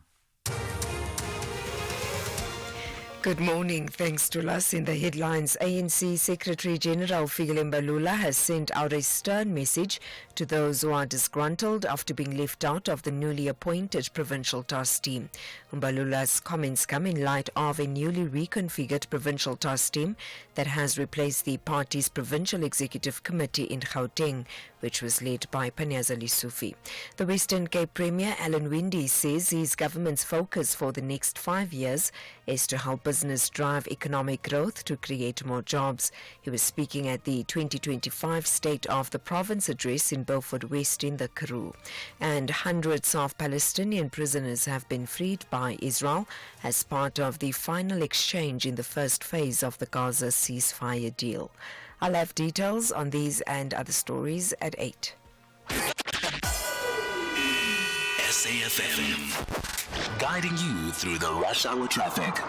Good morning. Burning tyres in the Stone Ridge area of Centurion this morning across the R55, and that has just put a lot of traffic pressure on some alternative routes. So if you're around the Stone Ridge Mall and the Sasol Garage and stuck in some unusual traffic, that's what it's all about. Joburg, the M2, avoid it. Off the N3 in towards Joburg, big queues from Heldenace from the ramps is where you'll sit on the N3 ramps onto the M2 all the way through to Denver. You will be seriously late if you take that route. Umkomas area on the N2, some protesting closing the road a little bit earlier this morning. Looks like the northbound is still closed. There's some pressure after Scotbra into that area. In the R102 that heads up from Scotbra towards the side road, quite heavy as well. Truck crash on Durban's M7 towards the Bluff. This one's worth avoiding. It's a major delay right back almost to sort of Hans Stedman. It's back past North Dean and North Park. The M7 towards the Bluff. Stay off it if you can. There's a lot of localised congestion as motorists do that and sort of pick up some local routes through the Malvern area. M7 into Pinetown's pretty bad up to St John's Avenue, and the usual breakdown on the N2 going into Spaghetti Junction slow as well. Cape Town, major delay alert. If you're trying to get out of town towards Paarl, there's an incident out by the Kraaifontein exit, out by Brighton Road. Police are there, only one lane open. It's a long queue all the way back to Belleville, and then behind that the R300 sits from around about sort of Bottleray Road just to get into that N1 outbound. Look at the old Paarl Road, perhaps there's a quicker route through there. Rob Byrne, SAFM Traffic. This is SAFM Sport with Zai Khan. Zai, good morning to you once again. We start with football. It was a 6-goal thriller, but importantly, 15 points was its 15-point lead is what was at stake in that game between Masandawana and Sekhukhune. It's a total numbers game, as you can see. And you have to feel for Sekhukhune. For a moment, they were in it. And then Sundowns just reminded them who's boss. And just stole away that victory. 4-2 final score. All happened at old Peter Mokaba Stadium.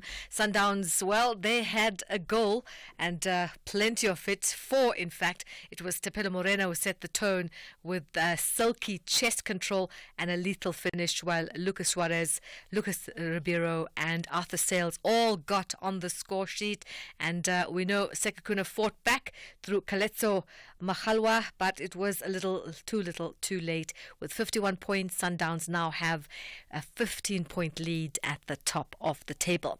Meanwhile, the Stellenbosch FC coach Steve Barker expects attackers Ashley Cupido and Langelihle Pili to have a big impact in the club's remaining fixtures in all competitions this season. Cupido scored the winning goal in their 2-1 victory over Magesi at the Dani Craven Stadium. Now, Pili had a hand in setting up his teammates, as both players appear to have found their feet since joining from Cape Town Spurs and Amazulu respectively. Barker touched on Cupido's contribution. Nice for Ashley to get on the score sheet again. I thought he had the 2, but it seems like one was our own goal, but still his presence forced the error. Nice for him to be getting on the score sheet, considering Bradley's out for the season. And Ashley wasn't easy in the beginning, but he is a goal scorer, and it was just a matter of time and just continue just believing and giving him the confidence. So hopefully with this sort of run that he's having, if he can maintain that for us till the end of the season, it would be really good. Now, Erling Haaland's 20th Premier League goal of the season took Man City to a 1-0 win at Tottenham and back into the top 4. In the meantime, Arsenal's, their Premier League title hopes, even slimmer. They were held to a goalless draw by third-place Nottingham Forest. Liverpool taking a big step towards that Premier League title. They had a 2-0 win over Newcastle at Anfield to move 13 points clear at the top. Manchester United secured a 3-2 victory against Ipswich. Cricket, England dumped out of the Champions Trophy with an 8-run defeat by Afghanistan in Lahore.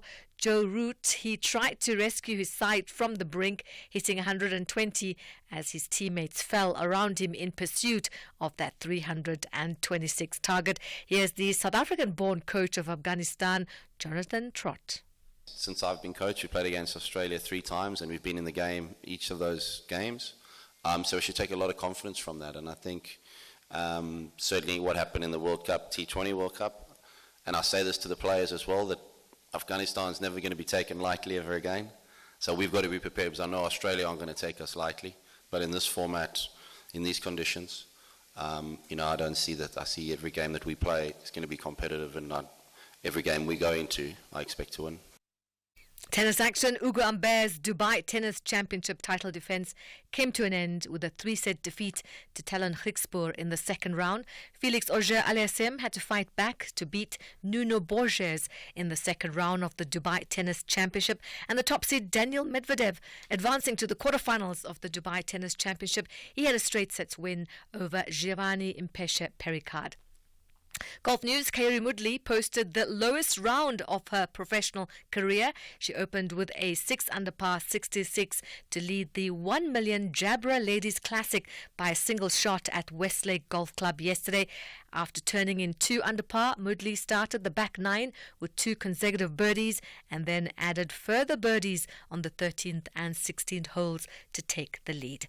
And finally, more golf. The Sunshine Tour ladies have announced its first ever Rookie of the Year award. If not already exempt, they'll receive automatic exemptions into the 2026 Joburg Ladies Open and the 2026 Investec South African Women's Open, both of which are co-sanctioned with the Ladies European Tour. The Rookie of the Year award comes as the Sunshine Ladies Tour celebrates its 12th season as premier women's golf tour in Africa, which annually attracts the best South African talent to compete against strong international competition.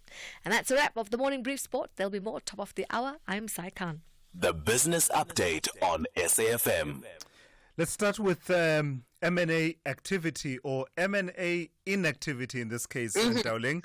You're telling us this morning that Barloworld shareholders have rejected this 23 billion rand takeover bid. So not enough shareholders were for the buyout. Thulas, the deal that would have taken the company private was rejected by 63.3% of shareholders who voted in a meeting. Now, in a MoneyWeb article, analysts said the vote was influenced by 2 major shareholders opposing the deal, as well as concerns about governance issues. One of the main concerns was the involvement of Barloworld's CEO, Dominic Suela, in the consortium, which was seen as a conflict of interest. Now, the failure of the deal means that Barloworld will remain listed on the JSE. The company's board has come under fire for its handling of the proposed transaction, with some even calling for resignations. In the meantime, a standby offer, which would allow shareholders to sell their shares to the consortium, is still on the table, but it's unlikely that shareholders who voted against the deal will accept the standby offer. The proposed buyout was valued at 23 billion rand and would have seen shareholders receive 120 rand per share, but some shareholders, including major investor Salchester, were holding out for a higher price of at least 130 rand per share. Isn't lithium one of those minerals that are currently in such high demand? So if so, why is Sibanye-Stillwater ditching its US-based lithium project? So it seems that there were a lot of environmental issues in the US, and it seems like Sibanye is doesn't think it's worth staying in that environment. It's walking away from the Rhyolite Ridge lithium boron project in the US, saying that project does not meet its investment criteria. The company had initially agreed to form a JV with Ioneer, an Australian-based lithium boron producer, in 2021.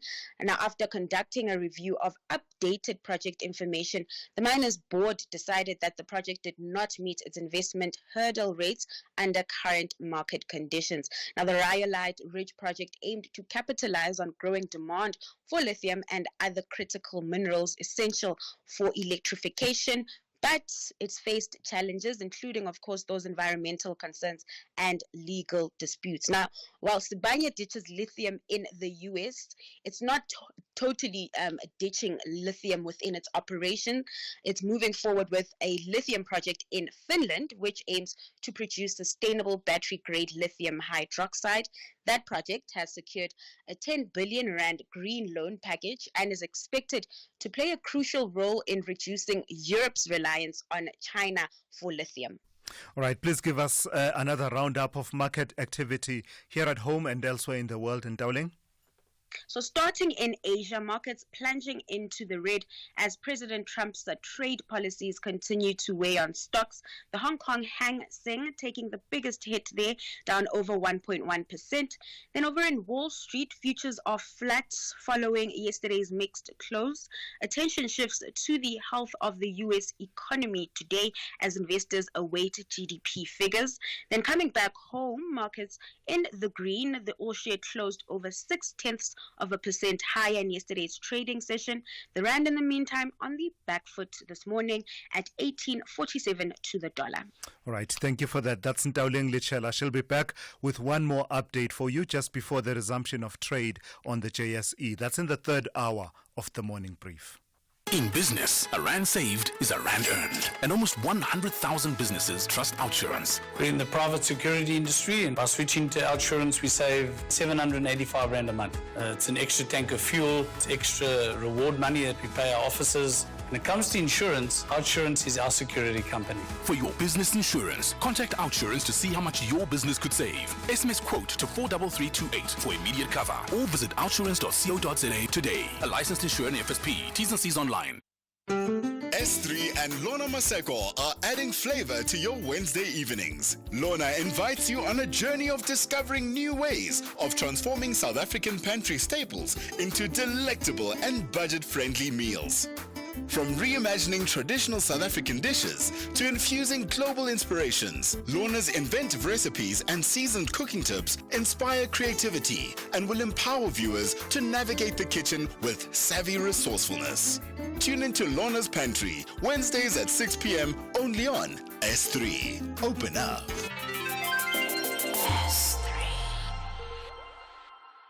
Africa Update on SAFM. Let's say good morning to Sipho Mantula. Raz, let's start in Namibia. The late Sam Nujoma is being honored in multiple ways. Tell us about the statue that is being unveiled in his honor, as well as what our former president, Thabo Mbeki, has had to say about him. Indeed, what we have picked up from Namibia is that SWAPO today will be unveiling the statue of Elder Samuel Shafishunai Daniel Nujoma. And as you know, SWAPO has been planning for that in their HQ headquarters. As today, they are also hosting the memorial service. Yesterday, we have seen it at UNISA, where the former President Thabo Mbeki paid tribute to Sam Nujoma by linking him with that picture I once told you, Thulas, of him and KK Kaunda, Julius Nyerere, Oliver Tambo. But also an important aspect, UN Security Resolution 435, how Sam Nujoma took part on it. And that was, you can say, the last straw of the apartheid regime and government. So it has been memorial services, as we know, Thulas. On the 1st of March, it will be a burial of Samuel Shafishunai Daniel Nujoma. Tell me about the UN Deputy Secretary General and the meeting with the Kenyan president. And this has to do with the crisis in Sudan, does it? That's quite true. The Deputy SG of the UN, Amina, had to engage with William Ruto yesterday in Kenya to deal with the crisis in Sudan, humanitarian challenges, but also they have touched on the Eastern DRC, very important on that, what we call the joint peace process between East Africa Community and the SADC. But this meeting of the UNSG was also to further deal with the Kenyan mission in Haiti that we have been talking about on this platform. But it is important for the SG to engage on the Sudan question and the Eastern DRC question, because these are the burning issues to us when you look at the geopolitics of conflicts in East Africa, as well as you look at North Africa. I mean, when you look at the question of North Sudan and the South Sudan. Yeah, I saw the next story out of West Africa in Guinea-Bissau. There's a bit of a tension and a conflict there about when the term of office of the president ends, actually, and when, the election is due to be held. Tell me a bit more about that.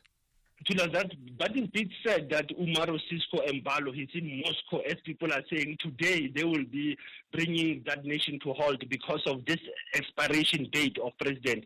When you look at their court, they're talking about that it actually ends on the 4th of September. What was the pushback to us is that Embalo has even literally pushed the presidential and legislative elections until 30 November. And that is raising concerns in terms of unrest.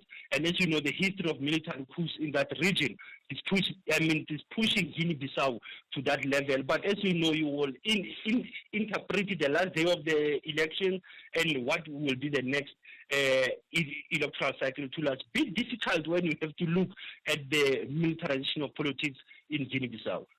And lastly, Sipho, just closer to home, tell me about this agreement, this deal between Botswana and De Beers. I don't know, I get this impression that Botswana, when it comes to leveraging its negotiation power with De Beers around the sale of diamonds, they really, really do try and push as hard as possible. I could be wrong. No, you are not. Remember that Duma Boko, when he went into office, he raised this issue of strengthening the issue of Botswana in terms of their share. And this deal of yesterday is that a 10-year sales agreement where government will get almost 80%. It will go until 40% until they get into what we call 50-50 split. It's a 25-year extension of mining licenses in Gaborone from 2029 to 2054. You know very well, Thulas, that Botswana is the second largest from Russia that is having a lot of largest producer of diamonds. So I think it is trying to say, but I mean, we need to be equal actually when you're talking about mining beneficiaries, mining beneficiation actually for its citizens, but also Botswana has been having challenges. The World Bank has flagged them to us about this challenge of just relying on the mining and on diamonds. I think it's all about diversifying their economy. And hence, Duma Bokwe has spoken about many initiatives since he was inaugurated. In your historical archives, take us to 27 February 1978. What happened? There was no other way I cannot talk about Mangaliso Robert Hlati Sobukwe, who died on this day with a lung complications at the Kimberley General Hospital, now renamed Robert Sobukwe General Hospital. You remember Sobukwe around 77, 2 years after having set up his law practice.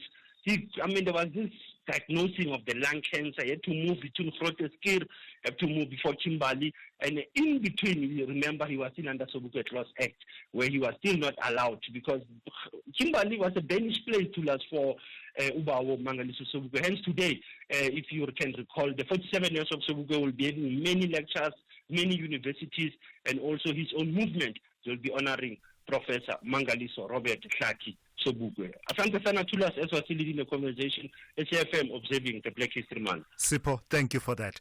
That's Sipho Mantula there with your Africa update here on The Morning Brief. Call Thulasizwe now, 086 000 2032. One or two of your voice notes. Let's take some reaction to the conversation I had a bit earlier on with the ANC spokesperson about the decisions that have been taken with regard to the leadership structures in Gauteng and KwaZulu-Natal.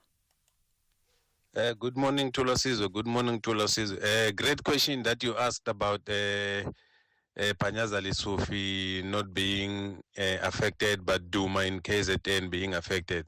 I think Panyaza is untouchable because I've got this feeling that is on the faction against the president, and you touch him, the whole of Gauteng is gone. So Panyaza, it's untouchable. He is untouchable, and sure. Thulasizwe. It's Edward Mpumalanga. Edward, thank you for that. It's interesting, right? It's very interesting, the differentiated approach in that Panyaza Lesufi is co-convener with Amos Masondo in Gauteng, whereas Boniso Duma in KZN is not co-convener with Jeff Radebe. But you heard the explanation there of Mahlengi Pengu Mutsiri. Thulasizwe Khalishimabusela from Mokopane.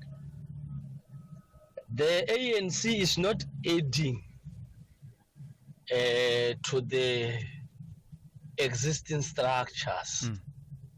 So they can't call it reinforcement or reconfiguration. They've dissolved first the existing structures. Now they are reconstructing those structures. So it's dissolution first, even if they deny it. Thank you very much. Yeah, thank you for that. I do tend to agree with you. And in fact, I think Mahlengi Pengu Mutsiri as well, they don't want to emphasize the dissolution part of it. They want to emphasize the reconfiguration part of it and saying that, well, it's different because we didn't chuck out all the former leadership of the province. We incorporated them and then we augmented them. All of these terms and phrases are being used by the ANC, but the effect is the same, especially with the clause of their constitution that they cite, which does talk about dissolution of a structure by the National Executive Committee. SAFM, guiding you through the rush hour traffic. Still worth avoiding the M2 going into Joburg this morning. Coming off the N3, there's a really massive delay. You will run seriously late. Traffic is back from the N3 highway off-ramp down through Heldnace and down towards the Denver exit. So look at some alternatives. We spoke about a crash on the Onsmuts Avenue between Parktown and Rosebank. It's going north into Rosebank by Denby, and that's still very slow. So if you come off the highway at Oxford Road and try that as an alternative route, that might be a good call this morning. Breaking down vehicle N1 north north around the four-ways off-ramp, so some extra queues coming up from Randburg again this morning, and protesting at Stoneridge seems to be under control. The big backlog that we had in that area has eased significantly. Durban, the M7 towards the Bluff, a truck crash earlier this morning at the N2. If you have left Pinetown, you'll hit a backlog halfway between sort of Hans Detman and North Dean, and from there all the way down to the N2 highway, it's a super heavy backlog. Protesting around the Umkamaskopra area, looks like the N2 has now been reopened and traffic is flowing again. Cape Town, there's a crash on the M5 north before Barclay Road in Maitland. That's heavy this morning. Traffic all the way back to Southfield, Parkwood area, all the way up through Kenilworth, Rondebosch, and into that Maitland area. The M5 is really badly backed up, and major delay alerts for anyone driving out of Cape Town direction, Stellenbosch or Paarl. Avoid the N1. There's a police operation out by the Brighton Road exit in Crimefontein, one lane open. Traffic is backed all the way through to Old Oak Road in Belleville. That's just on the N1. That's super heavy. Behind that, the R300 queues from sort of Cales River coming up to get into that N1. So plenty of alternative routes. The Bottler Ray Road, the R101 are a couple that come to mind to avoid that major delay. Rob Byrne, SAFM Traffic. Psst, have you heard? This Friday, 28 February, something big is happening at Dis-Chem. For one day only, Benefit Card members get 30% off fragrances. Yes, your favorite brands. For him, for her, for you. But don't tell everyone. Or do. Just don't miss out. Shop in store or online this Friday at Dis-Chem. Better beauty starts here. Masandawana say they're in the business of winning matches, but Amakhosi have a big agenda to stop the log leaders. Naturena confronts Tlorko. Kabuyelo battles it out with Golden Black. This is the Betway Premiership. Witness Mzansi's clash of giants. Mamelodi Sundowns FC versus Kaizer Chiefs FC. This Saturday, 1 March at 2:30 p.m. Live on SABC1 and at 3:30 p.m. on SABC radio stations. Also available at your fingertips on SABC Plus. Proudly brought to you by SABC Sport. For the love of the game. Are we ready for a real conversation? SAFM, leading the conversations that move us. 6 minutes to 8 on this Thursday. Earlier on, I was asking you about the adequacy or otherwise of regulations and laws to protect our privacy and avoid a sense of harassment that many people feel when they receive unsolicited direct marketing calls and messages. Of course, you're balancing that with the fact that they do provide these call centers and telemarketing services an avenue of employment for a lot of people. So how do we strike that balance? Let me take one of your voice notes and hear what you've had to say about that. Chulas, it's Chris in Capital. You know, I've also been worried by these unsolicited calls. But I then discovered that sometimes when we do other things, other transactions, we unwittingly volunteer our rights in terms of the current laws that we exist, and we do allow our contact details to be shared with other providers. And that's the loophole that I think these people are using. Yeah, unwittingly volunteer our information. And that's a key one, eh? It should not be that easy to unwittingly volunteer that information, I think, Chris. Thank you for that. Let me speak to David Dickens then, who is the CEO of the Direct Marketing Association of Southern Africa. Good morning to you and thank you for your time. We're talking against the backdrop of this guidance note that has come out from the information regulator. Among the provisions and proposals that it has is the option for an opt-in for the processing of personal information. How would that change the situation from where we are right now, a regime that includes an opt-out option in terms of the opt-out registry? Morning, Simelane, and thank you for having me on board. Good morning to your listeners. Just to get to the nub of that, the regulator did issue the guidance note, which stipulates that they are of the opinion that direct marketing falls within the ambit of Section 69 and it should be opt-in. So what does that mean? It means we, as direct marketers, need to make, we are allowed to make one call to ask for your permission so that we can then make a sale. unfortunately, and very much like I'm a customer at times, we get call centers that don't adhere to that. They just go on and start selling as opposed to asking for your permission. So that is the one aggravator that people are complaining about. The challenge with direct marketing in the current legislation, however, is that the CPA, which was a piece of legislation long before POPIA, stipulates that direct marketing actually falls within the opt-out register or ambit. And opt-out means I can call you, and while I'm making the sale, you can say no, thank you, and the telephone agent needs to say drop the call and leave you alone. So yeah, there is a bit of a overreach we see from Section 69 from POPIA, which is more focused on digital, as opposed to what's enshrined in the CPA currently as the guidance for telephone calls. And again, it's been re-emphasized by the DTI. If you've seen what they're talking about, the DTI is developing a do not contact together with telephone guidance. So yeah, they need, I think there is a bit of overlap. Yeah. And yeah, that's the confusion. I don't know why, David. I don't know why. As you were explaining this too, for some reason, I tend to like the opt-in option better than I like the opt-out option. Let me tell you why. You were saying that with the opt-in option, you will be allowed one call to ask for permission to then call me to make a sale. So when you call to ask for permission, if I'm not interested, I can simply end it there and say, I'm not interested. You cannot then call me again, as opposed to you start making the pitch and then only then do I say, oh, actually, no, I'm not interested. Yes, I think most of us are leaning towards that option, purely because of our, the stresses on our economy, where businesses are trying to meet their sales objectives, and you get many calls in a day as a consumer. We've been working tremendously hard as a Direct Marketing Association to set up a DNC, which has been running for 8 years, to help government with that. So we opt out consumers, and we tell all our members to clean their list on that opt out before they make a call.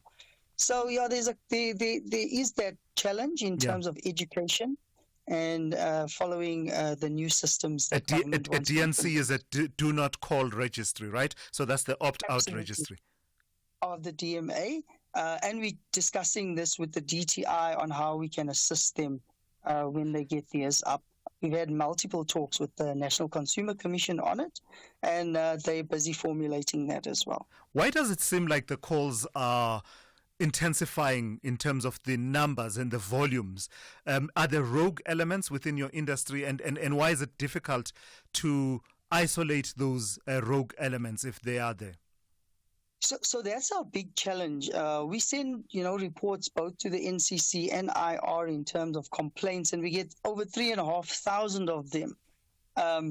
There's 8 to 10% are rogue elements. The challenge with them is that they hide behind these 01 numbers and numbers that are untraceable. We've gone as far as ICASA to say to ICASA, how can this be though? The telephone number should never be private, and it must be traceable. But so for us, it's a challenge. Yes, we get painted with that same brush when we have those rogue elements calling on these numbers that have no connection to businesses. Is it time for more stringent measures? I was making examples of states in the United States where, fines can be imposed, and in fact, civil suits can be filed by people who receive these unsolicited telemarketing calls. Yeah, that's absolutely correct. And IR is following that trend. We see that you can get up to a 10 million rand fine, 10 years in prison as the CEO or the CIO if you do not comply with the 8 principles of POPIA. So, those are really within our acts. So we always caution our businesses to comply. We have written a stringent code that not only just talks to the principles of POPIA, but raises the bar in professional manners on how you treat customers. Because without customers, there is no market. Yeah. And my members really, they've spent billions on their systems and how they address customers. All right, I've got to thank you for your time. It's been really insightful and educational. That's David Dickens, who is the CEO of the Direct Marketing Association of Southern Africa. Let's check in now with Ann Musa with the latest news. Outsurance will go out of their way to try and save you money on your car insurance. If they can't, ask for 500 Rand. SMS out to 30760. Now that's good news.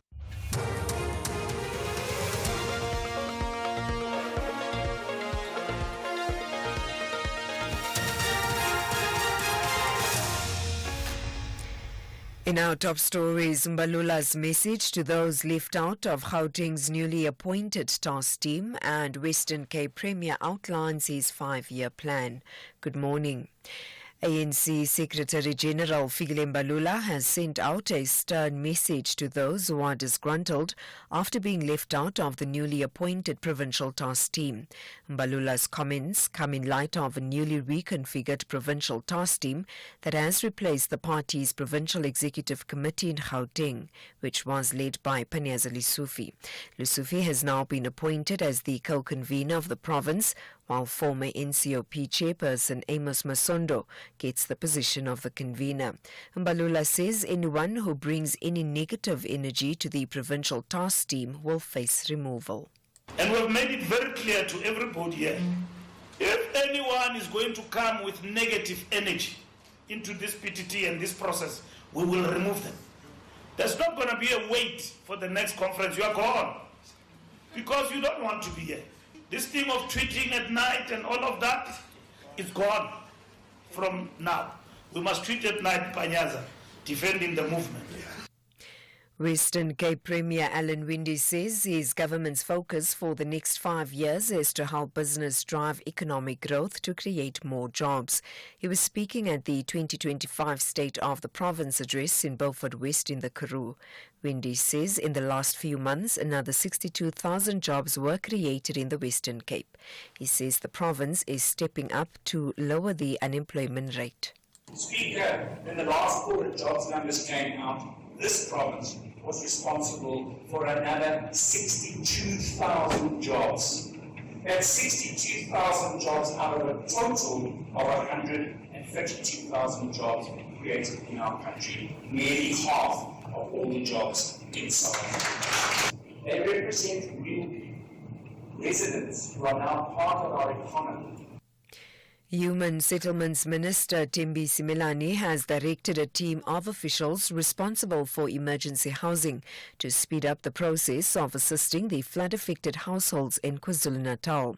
Heavy rains led to 6 bodies being recovered after they were washed away in Lamontville and Chatsworth in the south of Durban.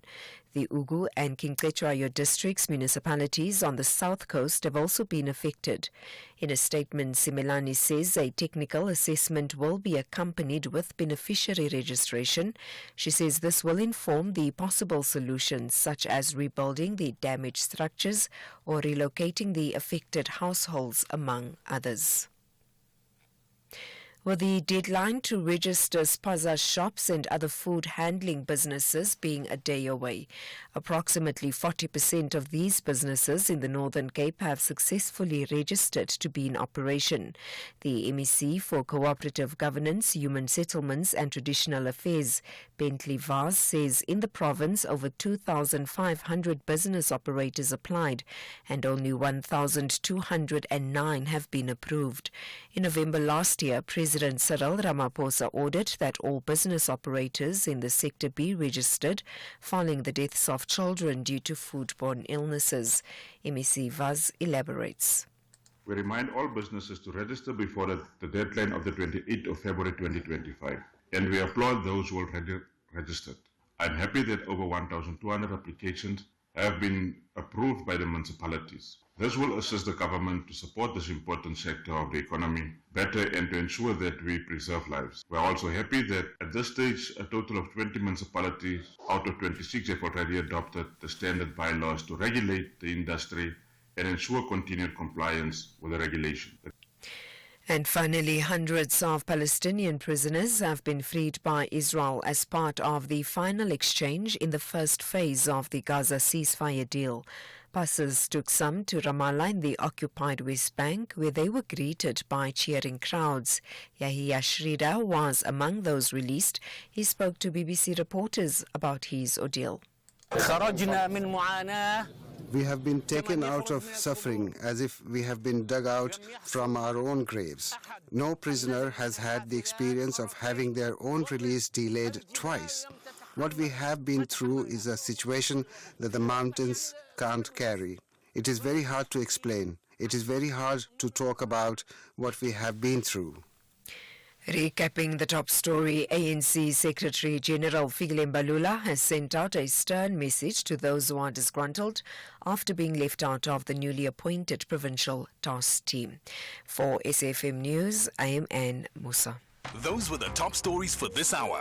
Don't miss out on a possible car insurance saving. SMS out to 30754 for a quote. Outsurance, where you always get something out. Leap into February with this unbeatable deal from Outsurance. Get a quote, and if Outsurance can't beat your car insurance premium, ask them for 500 Rand cash.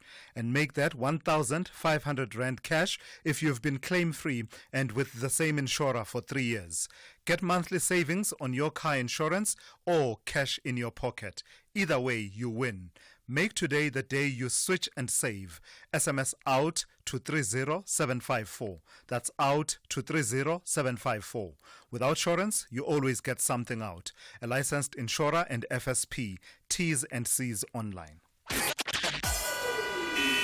SAFM. Guiding you through the rush hour traffic. Still very heavy coming off Joburg's N3 via the Held Mace interchange onto the M2 through Cleveland and down to Denver. You will run seriously late if you can't back queue, so stay away from it. This collision seen on Jan Smuts up at Denby Road between Parktown and Rosebank still causing a really big delay. If you normally come off the N1 and off-ramp onto Jan Smuts, just stay with the highway and go off and use Oxford Road as the alternative routing this morning. Durban's M7 under pressure from Pinetown through towards Bel Air and Wakesley. It's a truck crash around the N2 highway. Looks like there might be something else before you get to Belleville Road as well. And then the lights are out Bel Air and Wakesley. So Bluff bound this morning. It's been a really bad one. Also breakdown on the N2 south at Spaghetti Junction. Traffic coming through from Magena Road side remains busy. Cape Town N7 Goodwood. In fact, from the casino area all the way to Bosmansdam Road. That is a heavy one. Marine Drive coming out of Tableview for this time of day. Still absolutely jam-packed down to Racecourse Road. And that long queue out of Cape Town on the N1 towards police operation at Brighton Road. One lane open. The backlog all the way to Old Oak Road in Belleville. Behind that, the R300 North queues from Van Riebeeck Road side up through to connect into the M1 outbound. Use the old Paarl Road or Bottleray Road. You've got a couple of options to avoid the big queues there. Rob Byrne, SAFM Traffic.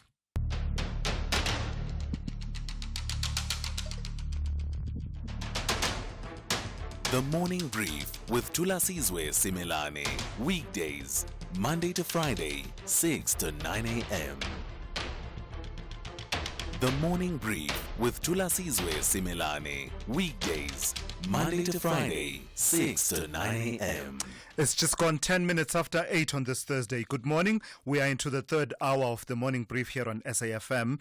It's good to be in your company. I'm Thulasizwe Simelane. We're reflecting on some of the conversations that we've started in the last 2 hours or so. I had a conversation earlier on, you may or may not have caught it, with the MEC for Cooperative Governance and Traditional Affairs in KwaZulu-Natal, Thulasizwe Buthelezi. He was reflecting on the latest flooding and the fatalities that have been recorded as a result of those incidents of flooding across parts of KwaZulu-Natal. The reason it resonates with me, candidly, to his credit, candidly, the MEC did say that among the contributing factors to the latest fatalities has been the fact that, some of it occurred at transit camps of people who were victims of the flooding from 2022. Remember the big floods of 2022 in KZN. So people were taken and put on transit camps, and the MEC there saying, his own words, not me, his own words, saying people were, quote unquote, put in harm's way in that these transit camps were put on the banks of a canal. And according to him, no reasonable expectation, his exact words again, could have existed that there would be this kind of flooding. I don't know. I accept the MEC's candor that people were admitting that people were put in harm's way. Whether this, there could be no reasonable expectation that flooding could occur of this nature, that's where me and the MEC sort of differ. I think you should have anticipated reasonably that actually if you put these transit camps on the banks of a canal, further flooding could actually occur. I don't know. That's a conversation that has resonated with me.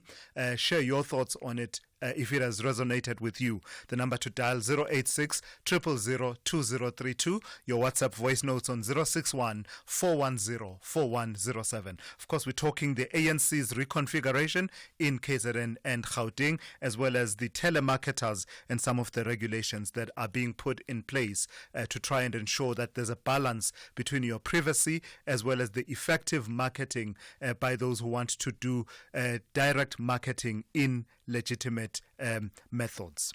This is SAFM. We are leading the conversations that move us. The third hour of the Thursday edition of the Morning Brief starts now. Call Thulasizwe now, 086 000 2032. So let's take a few of your calls. Let me start with Rex in Leidenburg. Good morning to you, Rex. You're a commercial farmer, I understand, and you want to talk about AfriForum. Good morning. Yes, yeah. This problem has been coming a long time. If you go back to the previous election, Malema was gaining a lot of votes because he threatened the land grab. Ramaphosa stole his thunder by threatening, by saying we were going to debate the land issue after the election. Now, I phoned up the DA politicians and they said, don't worry about it, it'll never get through. So you had the election, the ANC won the election because a lot of their vote, the electorate thought, well, they were going to debate it, they were going to take the land. Then this last election, I wondered what trick they were going to pull out. And they pulled out this new National Health Insurance Act. Because I remember, I think it was freaking Balula going around at the rallies, and that's saying that after the election, you can walk into Mediclinic and get free treatment. That never happened. And so with this new Land Act, it's exactly the same thing. It's not an issue until the next election comes, and then you're going to have some fly-by-night politician or some municipal official that's going to fight this election, saying that after the election we're going to take this and that farm. Except though, Rex. You're saying these are tricks related to elections, except though in this instance, in the instance of the NHI as well as the Expropriation Act, they're more than just tricks. These are now pieces of legislation that have been passed with the intention that they will be implemented. Okay, well, how many people do you know have walked into Mediclinic and got free treatment? Well, it takes a while. I'm not saying that will happen exactly the way you're describing, but you will admit that it takes a while between passing an act, putting the regulations in place for the implementation of that act, and putting other systems as well, and eventually getting to it being a reality. But I don't think it's doable, and nobody in the profession actually thinks it's doable. And then when it comes to AfriForum, I'm a paid-up member in AfriForum. Mm-hmm. If you want help in the platteland, AfriForum are the people to go to.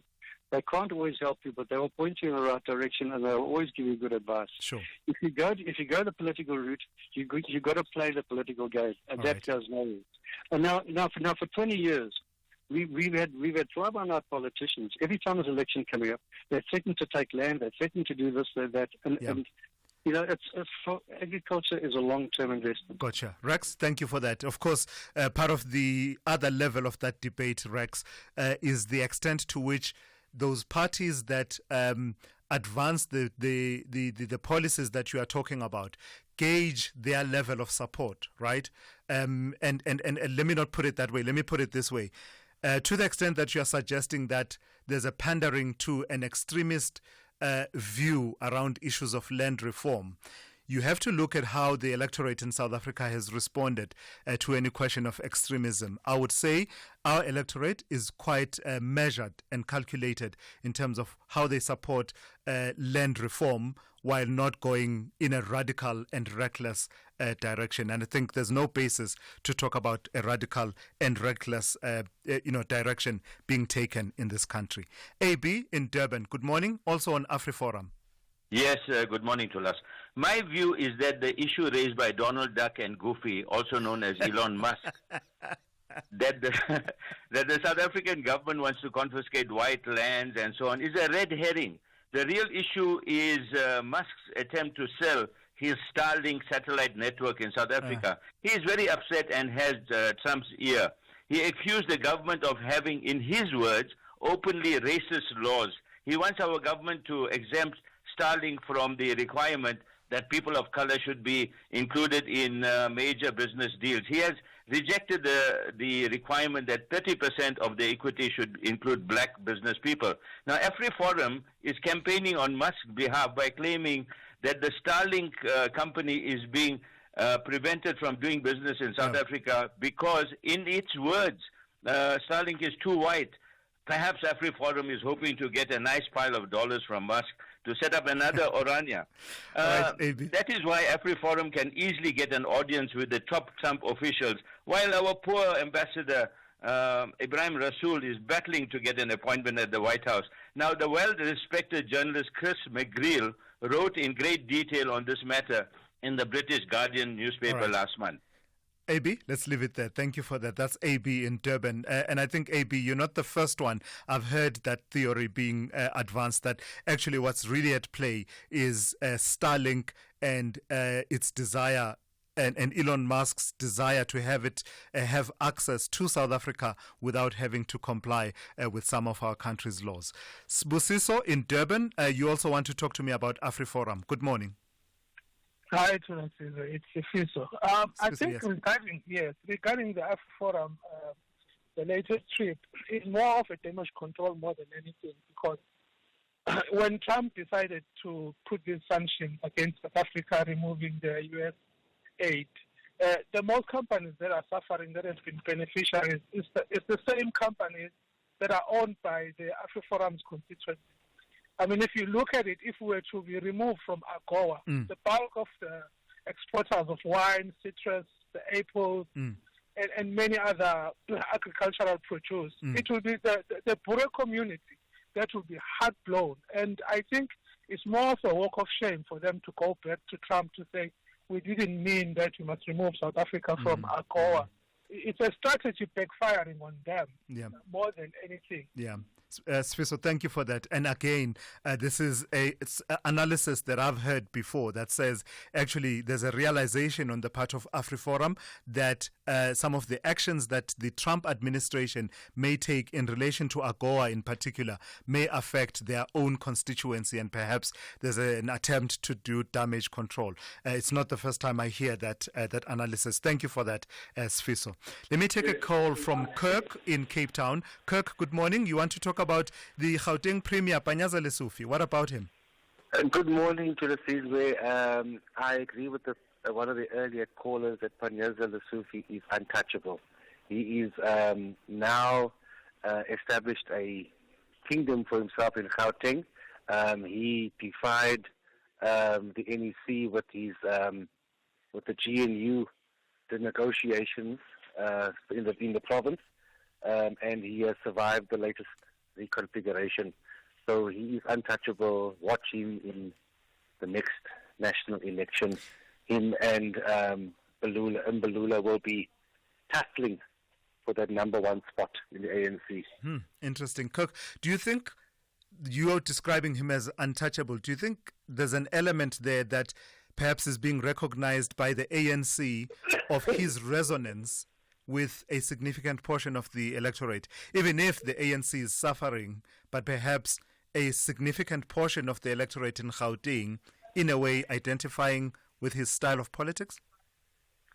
I don't think so. I think that the ANC is so fractured that every decision is made in relation to the camps that exist there. the camps that were there from Zuma and Mbeki's time, the camps still exist. So I think that the splintering is going to be with the ANC until it perishes in the next 5 elections, I don't know. But it's clear that they are so fractured that nothing is able to fix them. And they're just putting the Band-Aid and they, just fixing what they can. All right. Until they lose power. Kirk, thank you. Thank you for that. That's Kirk in Cape Town there with a view on the reconfiguration that the ANC has undertaken in the leadership of Gauteng in particular, saying that Panyaza Lesufi is untouchable. Some would say he's been touched. He's no longer chairperson. He's now co-convener. So there's a bit of a tempering and tapering of some of his powers. But I don't know. That's the view there of Kirk. Thulasizwe Simelane on the Morning Brief. Weekdays, Monday to Friday, 6 to 9 a.m. So a few days ago in conversations we were having around the resourcing of the SANDF, there were a few claims that were made that we thought we would take up and follow up. Among those claims was a claim that says some SANDF members are having to buy their own uniforms.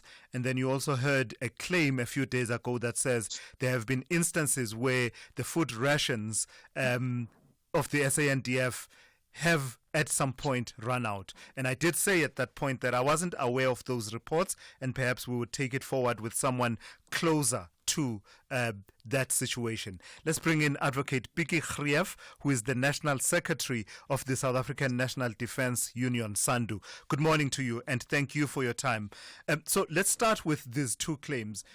You representing members within the SANDF, you would be the first to know if there's any truth to these claims that I've just alluded to. Do members of the SANDF or some of them have to buy their own uniforms? Good morning, and good morning to the listeners. We are aware of those rumors doing the rounds. We don't have any specific cases that we know of where members had to buy uniform. What I can confirm is that very, very many soldiers have complained to us over the past year that they have to buy their own boots because there are no boots in stock. Sure, that's so those are actually the ones you can verify that your members talk about having to buy their own boots. Absolutely. There's a very big shortage of boots in the Defence Force, and people fork out 2,000 rand for a pair of boots because they are simply told there are no boots. Yeah, that is concerning. How easy is it for these members to find these boots? I don't know, it sounds to me like they would have proper specs that have to do with the work and the task of a soldier. I don't know if you can just simply walk into any personal protective equipment shop and buy these boots, or can you? Well, they're fairly common, especially in the camping stores, and the military surplus stores that they call them. They do have the standard issue military boots. That is not a controlled item like camouflage uniform, so they're fairly commonly available. It's just, it's coming to a point where a soldier can't deploy unless he has a pair of boots.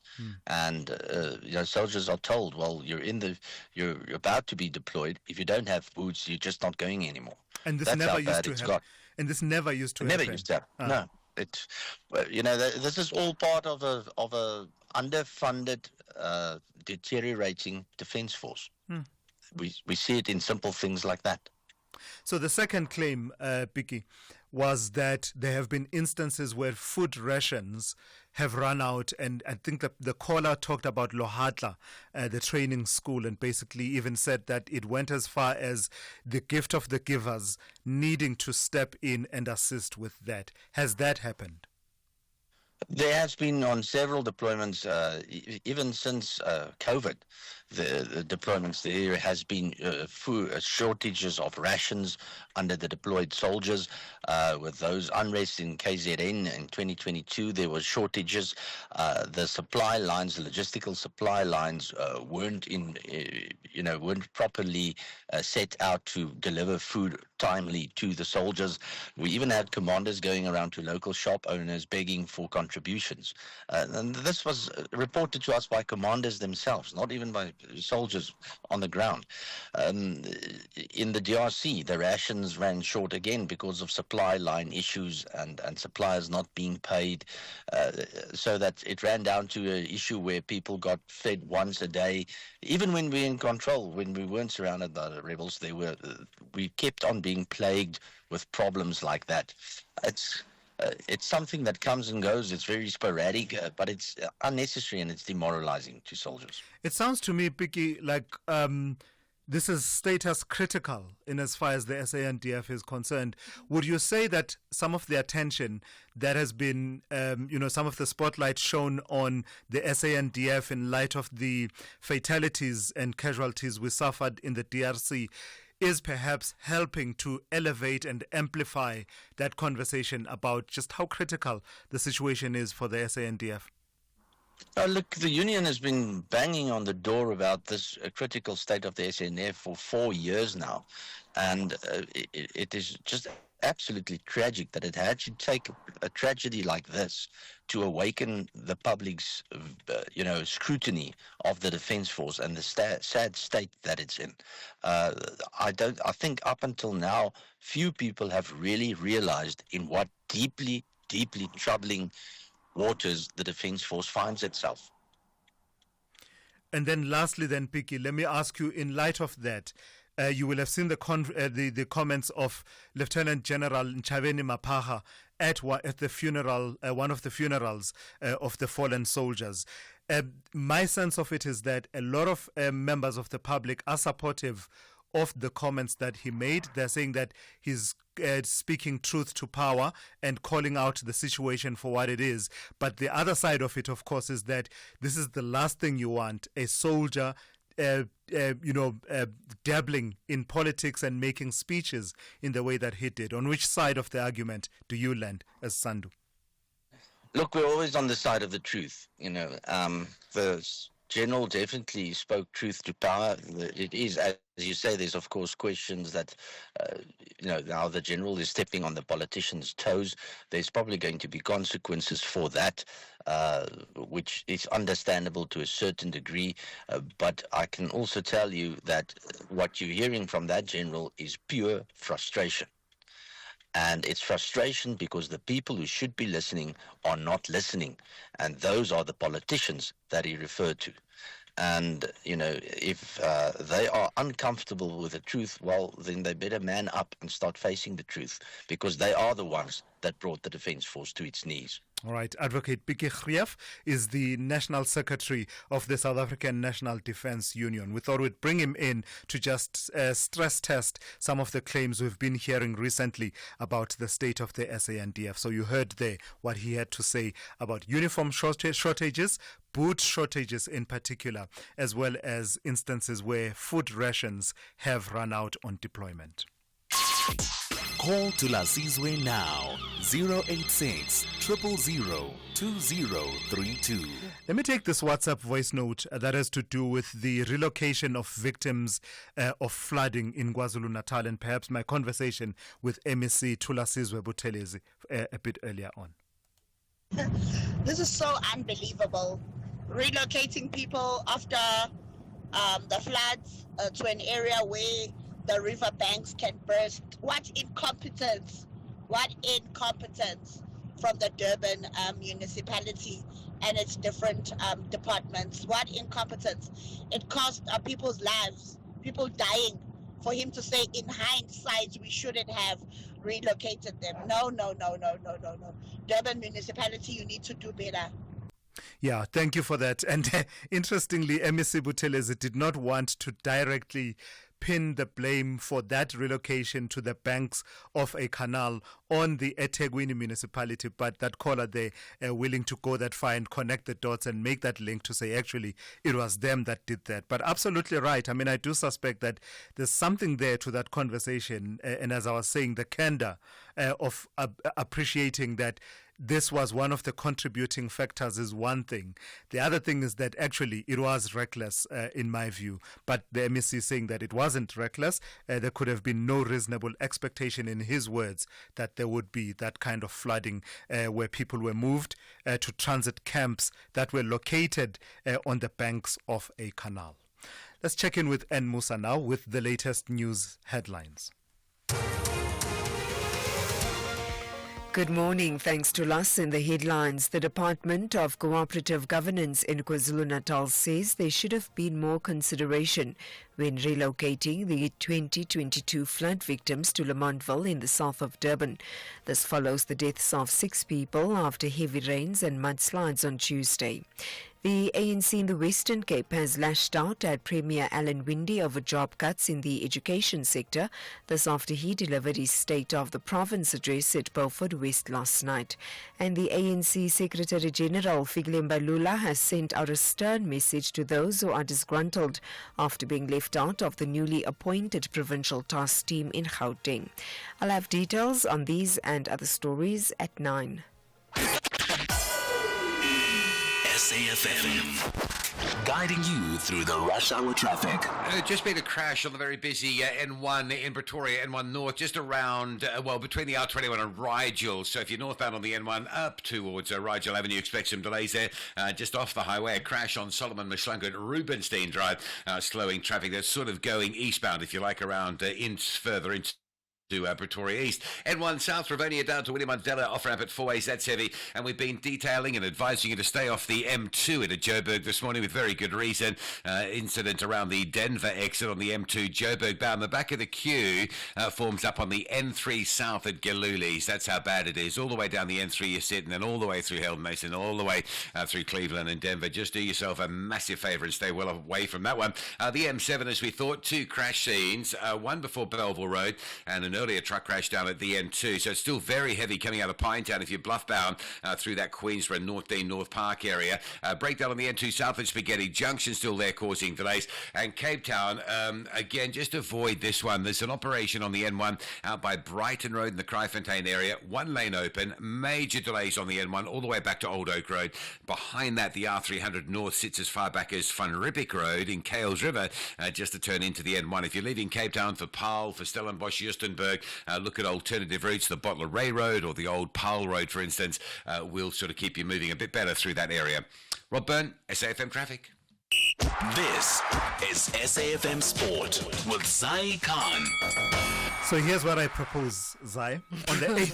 On the 8th of March, all of us as South Africans are supporting and rooting for France. so that they beat Ireland. Yes. Because you are telling me this morning that Ireland is too close for comfort in terms of the world rankings. They are threatening our dominance. So therefore, vive la France. Vive la France. We need to definitely have France go and spoil that Irish party. Le Bleu. That's right, Thulas. I agree with you on that one. We'll definitely have to get France to channel their inner Napoleon and stop this Irish invasion. And you know what? We want to keep the Springboks on top of the world rugby rankings.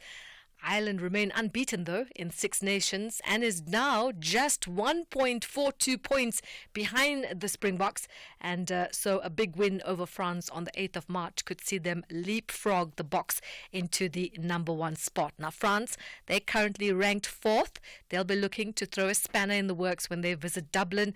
And if the Irish win by 15 points or more, they could climb to the summit. And speaking of summit, soccer now, Mamelodi Sundowns continuing their reign of dominance. Last night, they steamrolled Sekhukhune United 4-2 at the old Peter Mokaba Stadium. With 51 points, Sundowns now have a 15-point lead at the top of the table. Cricket, England out of the Champions Trophy. They lost by 8 runs to Afghanistan in Lahore. It was Joe Root who tried to bring his team back in. He hit 120 in pursuit of 326. Here's the South African-born coach of Afghanistan, Jonathan Trott. Since I've been coach, we played against Australia 3 times, and we've been in the game each of those games.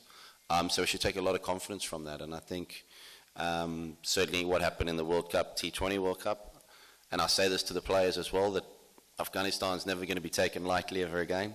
So we've got to be prepared, because I know Australia aren't going to take us lightly, but in this format, in these conditions, I don't see that. I see every game that we play is going to be competitive, and every game we go into, I expect to win. And Formula One, as Mercedes embark on the 2025 Formula One season with a fresh look and dynamic leadership, much attention has been focused on the team's newest driver, Andrea Kimi Antonelli, the 18-year-old rookie promoted to replace the legendary Lewis Hamilton.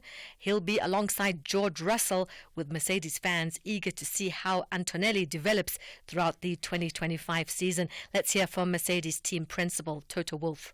We have probably the youngest driver lineup in terms of age of any team, and between George's experience and Kimi's freshness, I think we're in a good spot. You know, we have to be realistic always. We've been very good at times. We won a few races last year, but overall the performances weren't stable enough. So this is what we're looking at. I'm always a glass half empty guy rather than too optimistic. And finally, boxing, Chris Eubank Jr., his planned face-off with Conor Benn at Tottenham Hotspur Stadium has been cancelled amidst security concern after chaotic scenes at the press conference. Plans were being discussed for Eubank and Benn to go head-to-head at the football ground, which is hosting the grudge fight on the 26th of April. But the pre-fight event had to be axed after Eubank Jr. slapped an egg into the face of Ben O'Connor at the end of the press conference. What? Someone is cracking under pressure, clearly. I have no idea. What sport is that? It's no longer boxing, is it? What is it? A face-off with eggs. Anyway. More exciting sport here. Excellent.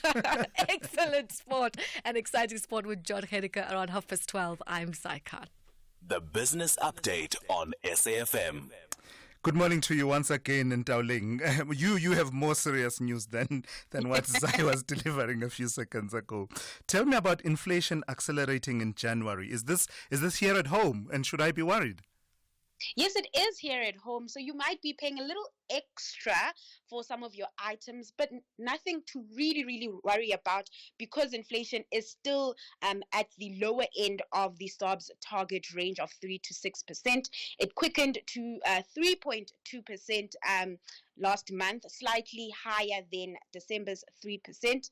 And what makes this print interesting is that it's the first one that has been calculated using a new basket of goods that reflects what people are actually buying.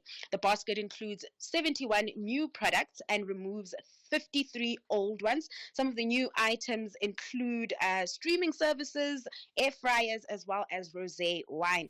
This new basket also gives more weight to food and non-alcoholic beverages, which now make up 18% of the consumer price index. The main drivers of that January print were housing and utilities, mainly due to rising electricity prices. Food prices increased at a slower rate, with items like meat actually getting cheaper. Other items like sugar, coffee, and milk saw a small price increase. The inflation rate, of course, will then influence the Reserve Bank's decision on interest rates, which is set to be announced next month. While inflation is stable, economists are divided on whether interest rates will be cut further this year on the back of global inflation pressures. So interesting that things such as streaming services and air fryers are now part of the official inflation basket that gets tracked. Definitely. It just shows what people are buying, what they're spending their money on. Yeah. Tell me about Bidco delivering earnings growth, and you're saying this has happened despite a challenging economic environment. And what's interesting about Bidcorp is that it's been seeing pent-up demand, and it's been delivering really strong revenue, really strong earnings growth. However, this time around, it's taken a bit of a knock, reporting slower sales and earnings growth.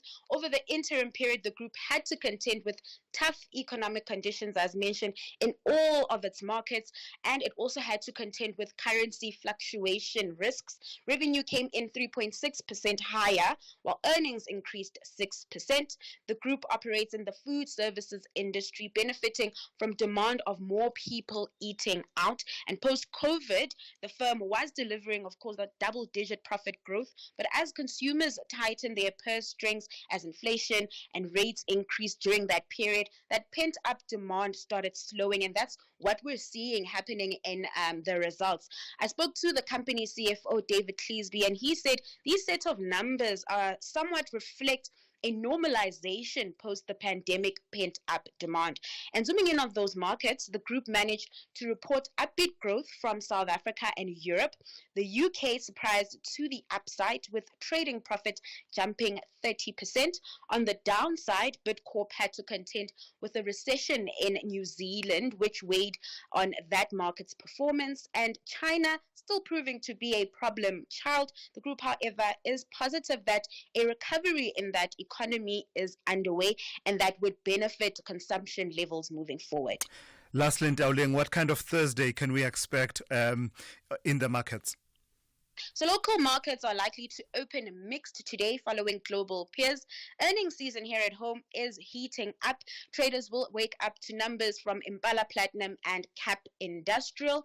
Over on the currency front, the rand slightly on the back foot this morning, sitting at 18.47 to the dollar. Over in Wall Street, traders eyeing GDP figures out later today. And ahead of that print, futures are flat. Lastly, in Asia, stocks on track to end mixed. Trade remains choppy on that front as investors assess the impact of tariffs on the global economy. Always right on the money. That's Ntauleng Lechela there for you. She's kept you updated on the economy, business and the markets over the last 3 hours here on the Morning Brief. SAFM. Prime time all day long. All right, let's talk TV licenses. Did you know that paying your TV license isn't just about legalities? It helps fund local productions and creates jobs in the entertainment industry.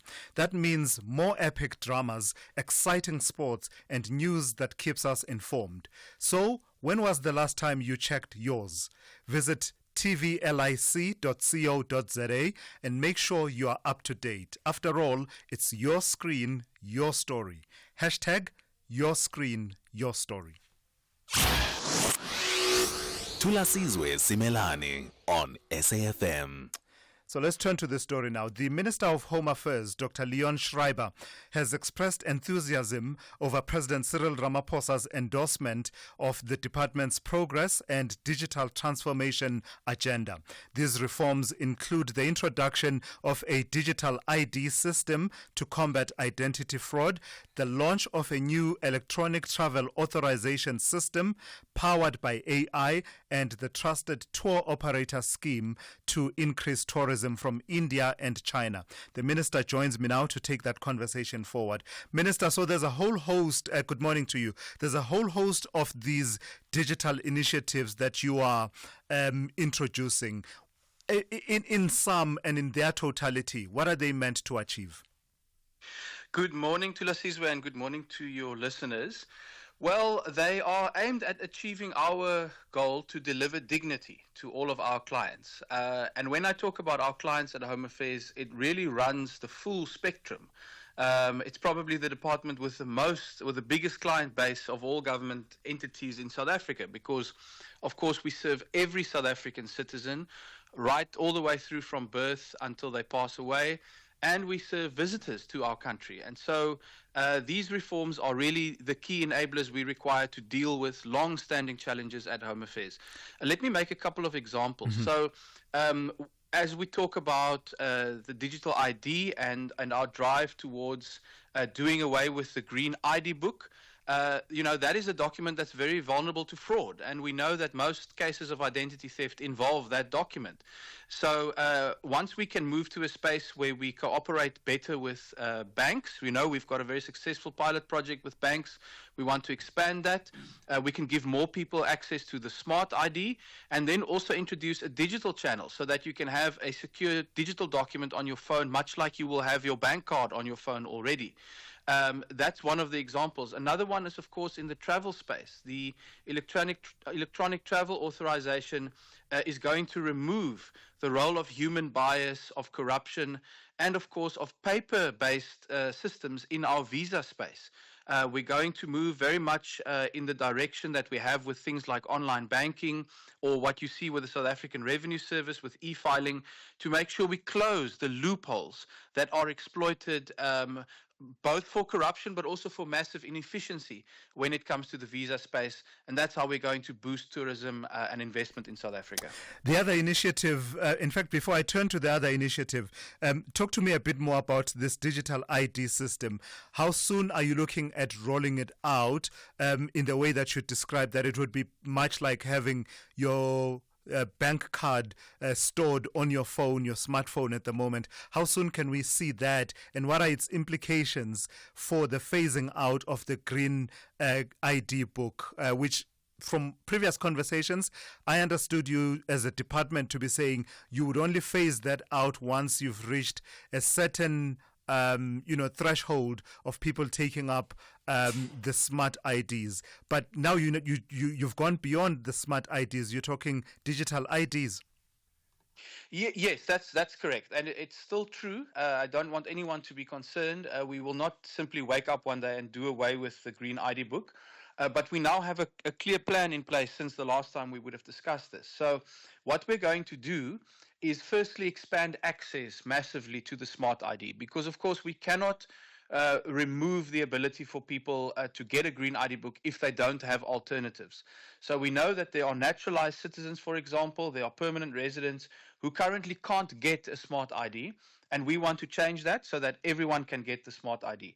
Then we want to expand access by making sure that we massively ramp up our successful pilot project with the banks. We're currently in 30 bank branches across South Africa. It's high time that we dramatically increase this to hundreds of banks, even 1,000, to make sure that we have coverage across South Africa where someone can walk into a bank branch in their local community and be able to get the smart ID. It's only once we've achieved that we will then say, okay, we're going to stop producing the green ID book, and then over time phase it out as well, and make sure that everyone has the more secure document.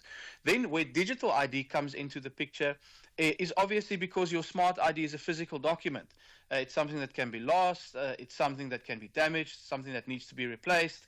And when you move into the digital space, you just unlock so many more opportunities beyond the convenience of actually having it on your device.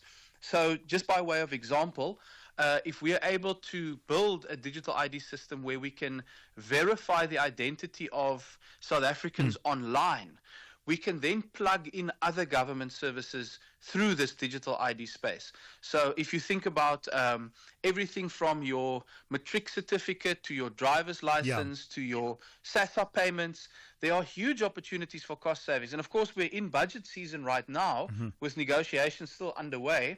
And I think that over time, Home Affairs is going to realize massive cost savings for the country if we can get these services to work through a secure digital ID where no one can get a service or a payout unless their face or their fingerprint matches what we have on our records. Will any of this, Minister, lead to a reduction and perhaps skimping on the provision of actual frontline services, particularly in underserved areas, in rural areas, townships, far-flung areas where people perhaps don't have access to these smart and digital technologies? No, it's exactly the opposite, Thulasizwe. For the first time, we're going to actually be able to properly serve people in far-flung or needy communities. The truth is that the skimping has taken place over many years already. If you look at the reality that Home Affairs only has 40% of the staff it requires to operate under its current model, then you can clearly see that there is a massive underserving of communities really across the board because there are not enough resources. But our approach is not to say we'll sit back until one day money starts growing on trees.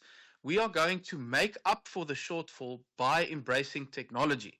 And if we're able to get to a space where people who are able to can transact with us online, or maybe go to their local bank branch, it's going to free up resources. It's going to reduce pressure on our existing officials who really have a massive, massive workload, you can just imagine. And then we are going to be able to redirect those resources to actively go out into communities that need help. And I'm really passionate about this. I want to give you an example. Yeah. There are millions of South African children who are born to South African parents who are undocumented. They don't have their birth registered, and then therefore they don't get IDs later in life. They can't write exams. They can't open bank accounts. It's a massive crisis we're facing. And I'm hoping that through these digital reforms, we can alleviate the pressure on our routine services, if I can put it that way, for people who are able to go to a bank branch, able to apply online, able to pay for the delivery of a document, for example, so they don't have to go and stand in a queue at Home Affairs. Then we can free up our officials and go out into communities to make sure that every South African is documented. It's one of the basic things that has fallen behind as a result of the skimping that has already happened. So if you had said to me just over a year ago that Dr. Leon Schreiber has expressed enthusiasm for President Cyril Ramaphosa's endorsement of ... I would have said, get out of here. So it's nice, there by the GNU. Well, I mean, that's how it should be. You know, we have to disagree on things where we have fundamental differences, and then we must find a way forward. Absolutely. But that doesn't mean we must disagree on the things that we actually agree about. Right. And so that's why I'm very excited in this space. The president has clearly expressed in SONA his support and view on what we're doing at Home Affairs. And, you know, I'm also working closely with colleagues in the tourism space, for example, Minister De Lille. We just had an event together. Minister Nchaveni has been very helpful in setting up the trusted tour operator scheme. So, I mean, from my point of view, I've got a job to do. There's policy agreement on the opportunities we have here. And you better believe we're going to move as quickly as we can to deliver on this area of agreement, because it's fundamental that we also focus on that part, not only on the disagreement, and even though those are healthy and necessary as well. All right. Thank you for your time this morning. That's Dr. Leon Schreiber, who is the Minister of Home Affairs. SAFM, guiding you through the rush hour traffic. Still very heavy going into Joburg this morning using the M2 from the Health Nace interchange down through Cleveland and on your way to Denver. Really big delays. In fact, the queue starts N3 south at Galules down to that off-ramp at Health Nace and then all the way to Denver. Just avoid that. There's also a breakdown on the R24 airport highway just after you split off sort of the N12 out towards the Eden Valley. So getting off the N3 north out towards the airport. It's quite a backlog to work through there as well. N1 south, Rivonia to Willie Mandela remains heavy, and a crash on the M1 north before Rigel if you're heading up through Pretoria. Quite a backlog just after Buerta Avenue and some delays joining the N1 from the R21 north on-ramp as well. A reminder, the earlier protest that we had Umkamaskopera, that's been cleared for a while now. The M2 route on and off the south coast is open for traffic. Durban's M7 really under quite a bit of pressure. There's two crash scenes coming from Pinetown direction Bluff. One at the before you get to Belleville Road, and then another truck crash this morning down at the N2 highway. So quite heavy queues. You'll get past sort of Hans Stettman Highway to about the main road off-ramp, North D, North Park, and then you'll queue all the way through towards that secondary crash. If you want to avoid that, the N3 and then the N2 off-ramp at the M7, that's going to work a lot better to get yourself from Pinetown in towards the Bluff area this morning. Peter Maritzburg bound from Ashburton, looks like a breakdown before Market Road, so that's quite heavy. Cape Town, still a lot of pressure inbound, the N1 from Plattekloof Hill to the city centre. N7 from Goodwood up to that problematic Bosman's Dam Road remains heavy. That's unusual for this time of morning. And a reminder, if you're going out of Cape Town, major delays on the N1, an operation out by Kraaifontein by Brighton Road, one lane open, backlog of traffic to Old Oak Road in Belleville, and behind that, the R300 queues from Van Riebeeck Road all the way up to that N1 off-ramp to get onto the M1 out and into that traffic. So routes like the Old Paarl Road or Bottleray Road or even the Polkadry option out through Kales River if you need Stellenbosch. There's a lot of options to get out and to avoid the N1 this morning. Rob Byrne, SAFM Traffic. Call Thulasizwe now, 086 000 2032. All right, let's take some of your calls this morning and some of your WhatsApp voice notes. I want to start with this one from Njabulo in Durban. Good morning to you, Njabulo. You want to comment about the Department of Home Affairs? Yes, I do. I'm just sorry I missed the minister while he was on, because I'd like him to have answered a couple of questions. The biggest problem that we face at Home Affairs is that they're always offline. Now, you want to digitize further. What's the capacity that they have to deal with this digitization that they're planning? Will they have the bandwidth to sort it out? We're not asking for anything that's crazy. We're just asking for the current system to work first. There's problems with losing your cell phones. We're currently two-factor verification on your phone. So if I lose my phone, I'm struggling to bank. I'm struggling to do everything. Now I have my ID card there. At least currently with a physical copy, I'm able to go and and get it all unstuck. Now I have it all on one device. If it's gone, I'm gone. Yeah. He talks about the fact that there's no bias when you use AI. AI is even more biased. Aren't these the same algorithms that were biased towards black people in the banking sector and giving us higher interest rates than everybody else? I fear for the fact that we're going into a more biased era, in fact, because with the human element there, you're able to say, okay, there's some factors that or that we can use to bypass certain things. Gotcha. Jabulo, thank you for that. Solid contributions there from Jabulo and concerns that he has about some of these systems and the Department of Home Affairs moving towards a more digitally integrated system. Hopefully the minister and his officials are listening and are taking those on board. Let me take some of your voice notes now. Thulas, this is basically the fall of a great liberation movement. Period. All right, short and sharp there from that listener, talking about the ANC and some of the changes they are making in how their Gauteng and KwaZulu-Natal structures are led, saying that it's the fall of the ANC. Linked to that, let me hear from Bonagele in the Western Cape. Good morning to you, Bonagele. You want to talk about the ANC Secretary General Fikile Mbalula. What about him? Good morning, Thulas, and I'm going to be short and sweet and brief, you understand, with regard to the warning that he issued. Those who are unhappy, they're going to deal with them. And by the way, just to add on what Balula was saying, for people who are not appointed or elected, these people must not fight for positions here. They must accept they are not appointed. And therefore, whoever is going to do some funny tricks, they must deal with them very harshly. That's what I want to say. Thanks. All right. Bonagele, thank you for that. That's Bonagele there expressing support for some of the positions around people who've not been appointed to the interim structures in Gauteng and KwaZulu-Natal. Robert in East London, good morning to you. You want to talk to me about land? Yes, good morning to Liz. Thank you for taking my call. Man, just something I want to mention quickly. I'm not going to be derogatory to anybody or anything like that, but this is fact. I live in East London, and we get the Daily Dispatch newspaper here, and I've got it in my hands at this very moment while I'm talking to you. There is land grabbing taking place at the moment in East London, a place called Fort Jackson, and there's a farm there called Claremont Farm, and they're actually starting to go onto this farm. And the authorities have got an interdict to stop these people, but they're not listening to the interdict, okay? I just want to read something for you. The farm owners were adamant that it was not only destitute people behind the land invasion. Government and law enforcement officials as well are part of this behind us. I'm just reading that to you, quoting it to you from the Daily Dispatch to say that there is this stuff going on at the moment and nothing's happening about it. And it's spilling onto a private farm. So, that's all I'd like to say.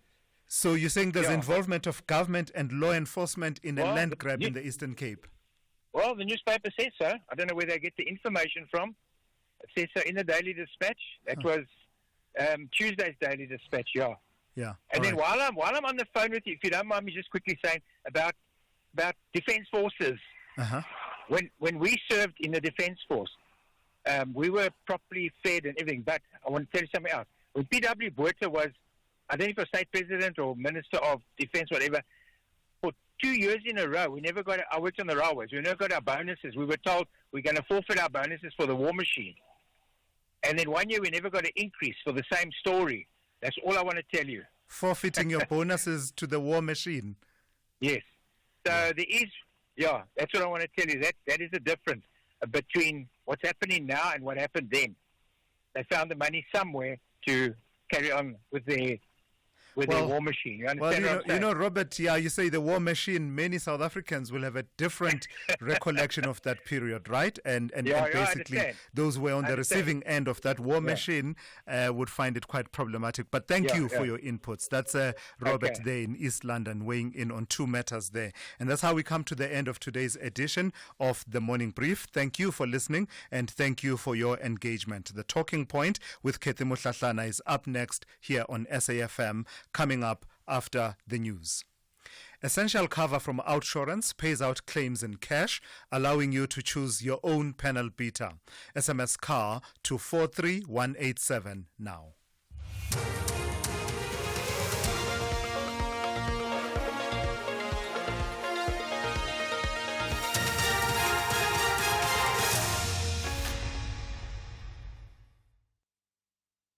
Top stories. Kochta MEC speaks on floods in KwaZulu-Natal and Mbalula's message to those left out of Gauteng's newly appointed task team.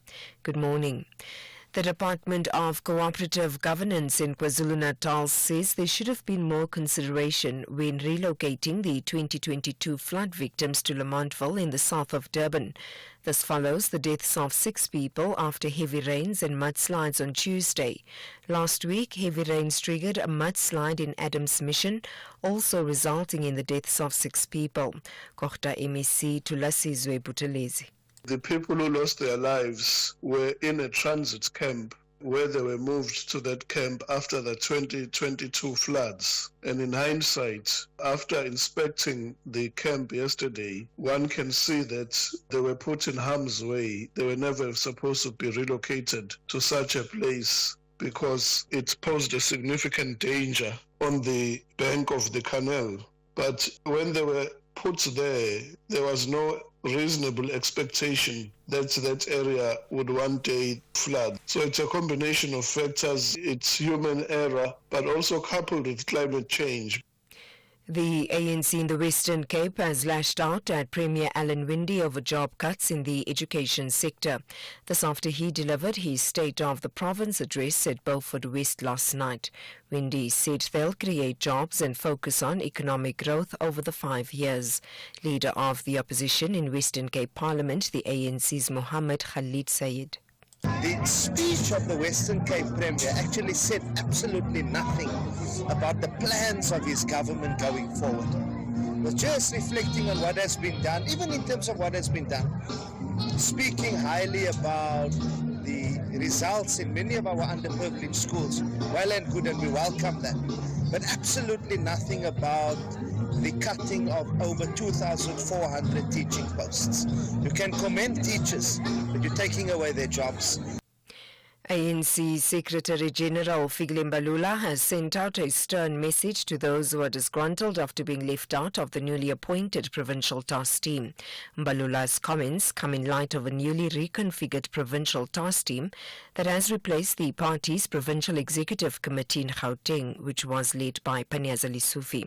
Lesufi has now been appointed as the co-convener of the province, while former NCOP chairperson Amos Masondo gets the position of the convener. Mbalula says anyone who brings any negative energy to the provincial task team will face removal. And we've made it very clear to everybody here, if anyone is going to come with negative energy into this PTT and this process, we will remove them. There's not going to be a wait for the next conference. You are gone because you don't want to be here. This thing of tweeting at night and all of that is gone from now. We must tweet at night, Panyaza, defending the movement. A family has expressed distress over a video showing their child being assaulted by learners at Chirimbini outside Tohoyande in Limpopo. A family member says she was sent a video of the assault which happened outside a school. The learner was assaulted and stabbed by a group of learners and has been hospitalized. She says she was hurt by what happened. I was just sent a video by someone and it really hurt. If it had not been for the scholar transport driver who intervened, the boy would have died. Even the injured hand he used to protect himself prevented him from being stabbed on the chest, close to the heart. Meanwhile, Limpopo Education spokesperson Mike Maringa says the learners are from 2 secondary schools in the Vembe East Circuit. Maringa also says officials from the circuit will convene an urgent meeting with the 2 principals to ascertain the cause of the conflict and intervene. The Trump administration has revoked an agreement with Venezuela which allowed it to export some of its oil to the U.S. and other countries despite economic sanctions. U.S. President Donald Trump made the announcement on his Truth Social network yesterday, accusing the President Nicolas Maduro's government of not meeting democratic conditions for last year's July's presidential election. The BBC's Leonardo Rocha reports. This is the first major sign of hostility from the new U.S. administration towards Venezuela's socialist government. Relations between President Nicolas Maduro and Donald Trump had so far been surprisingly smooth, but Mr. Trump now claims Caracas hasn't lived up to its promises. The concession enabling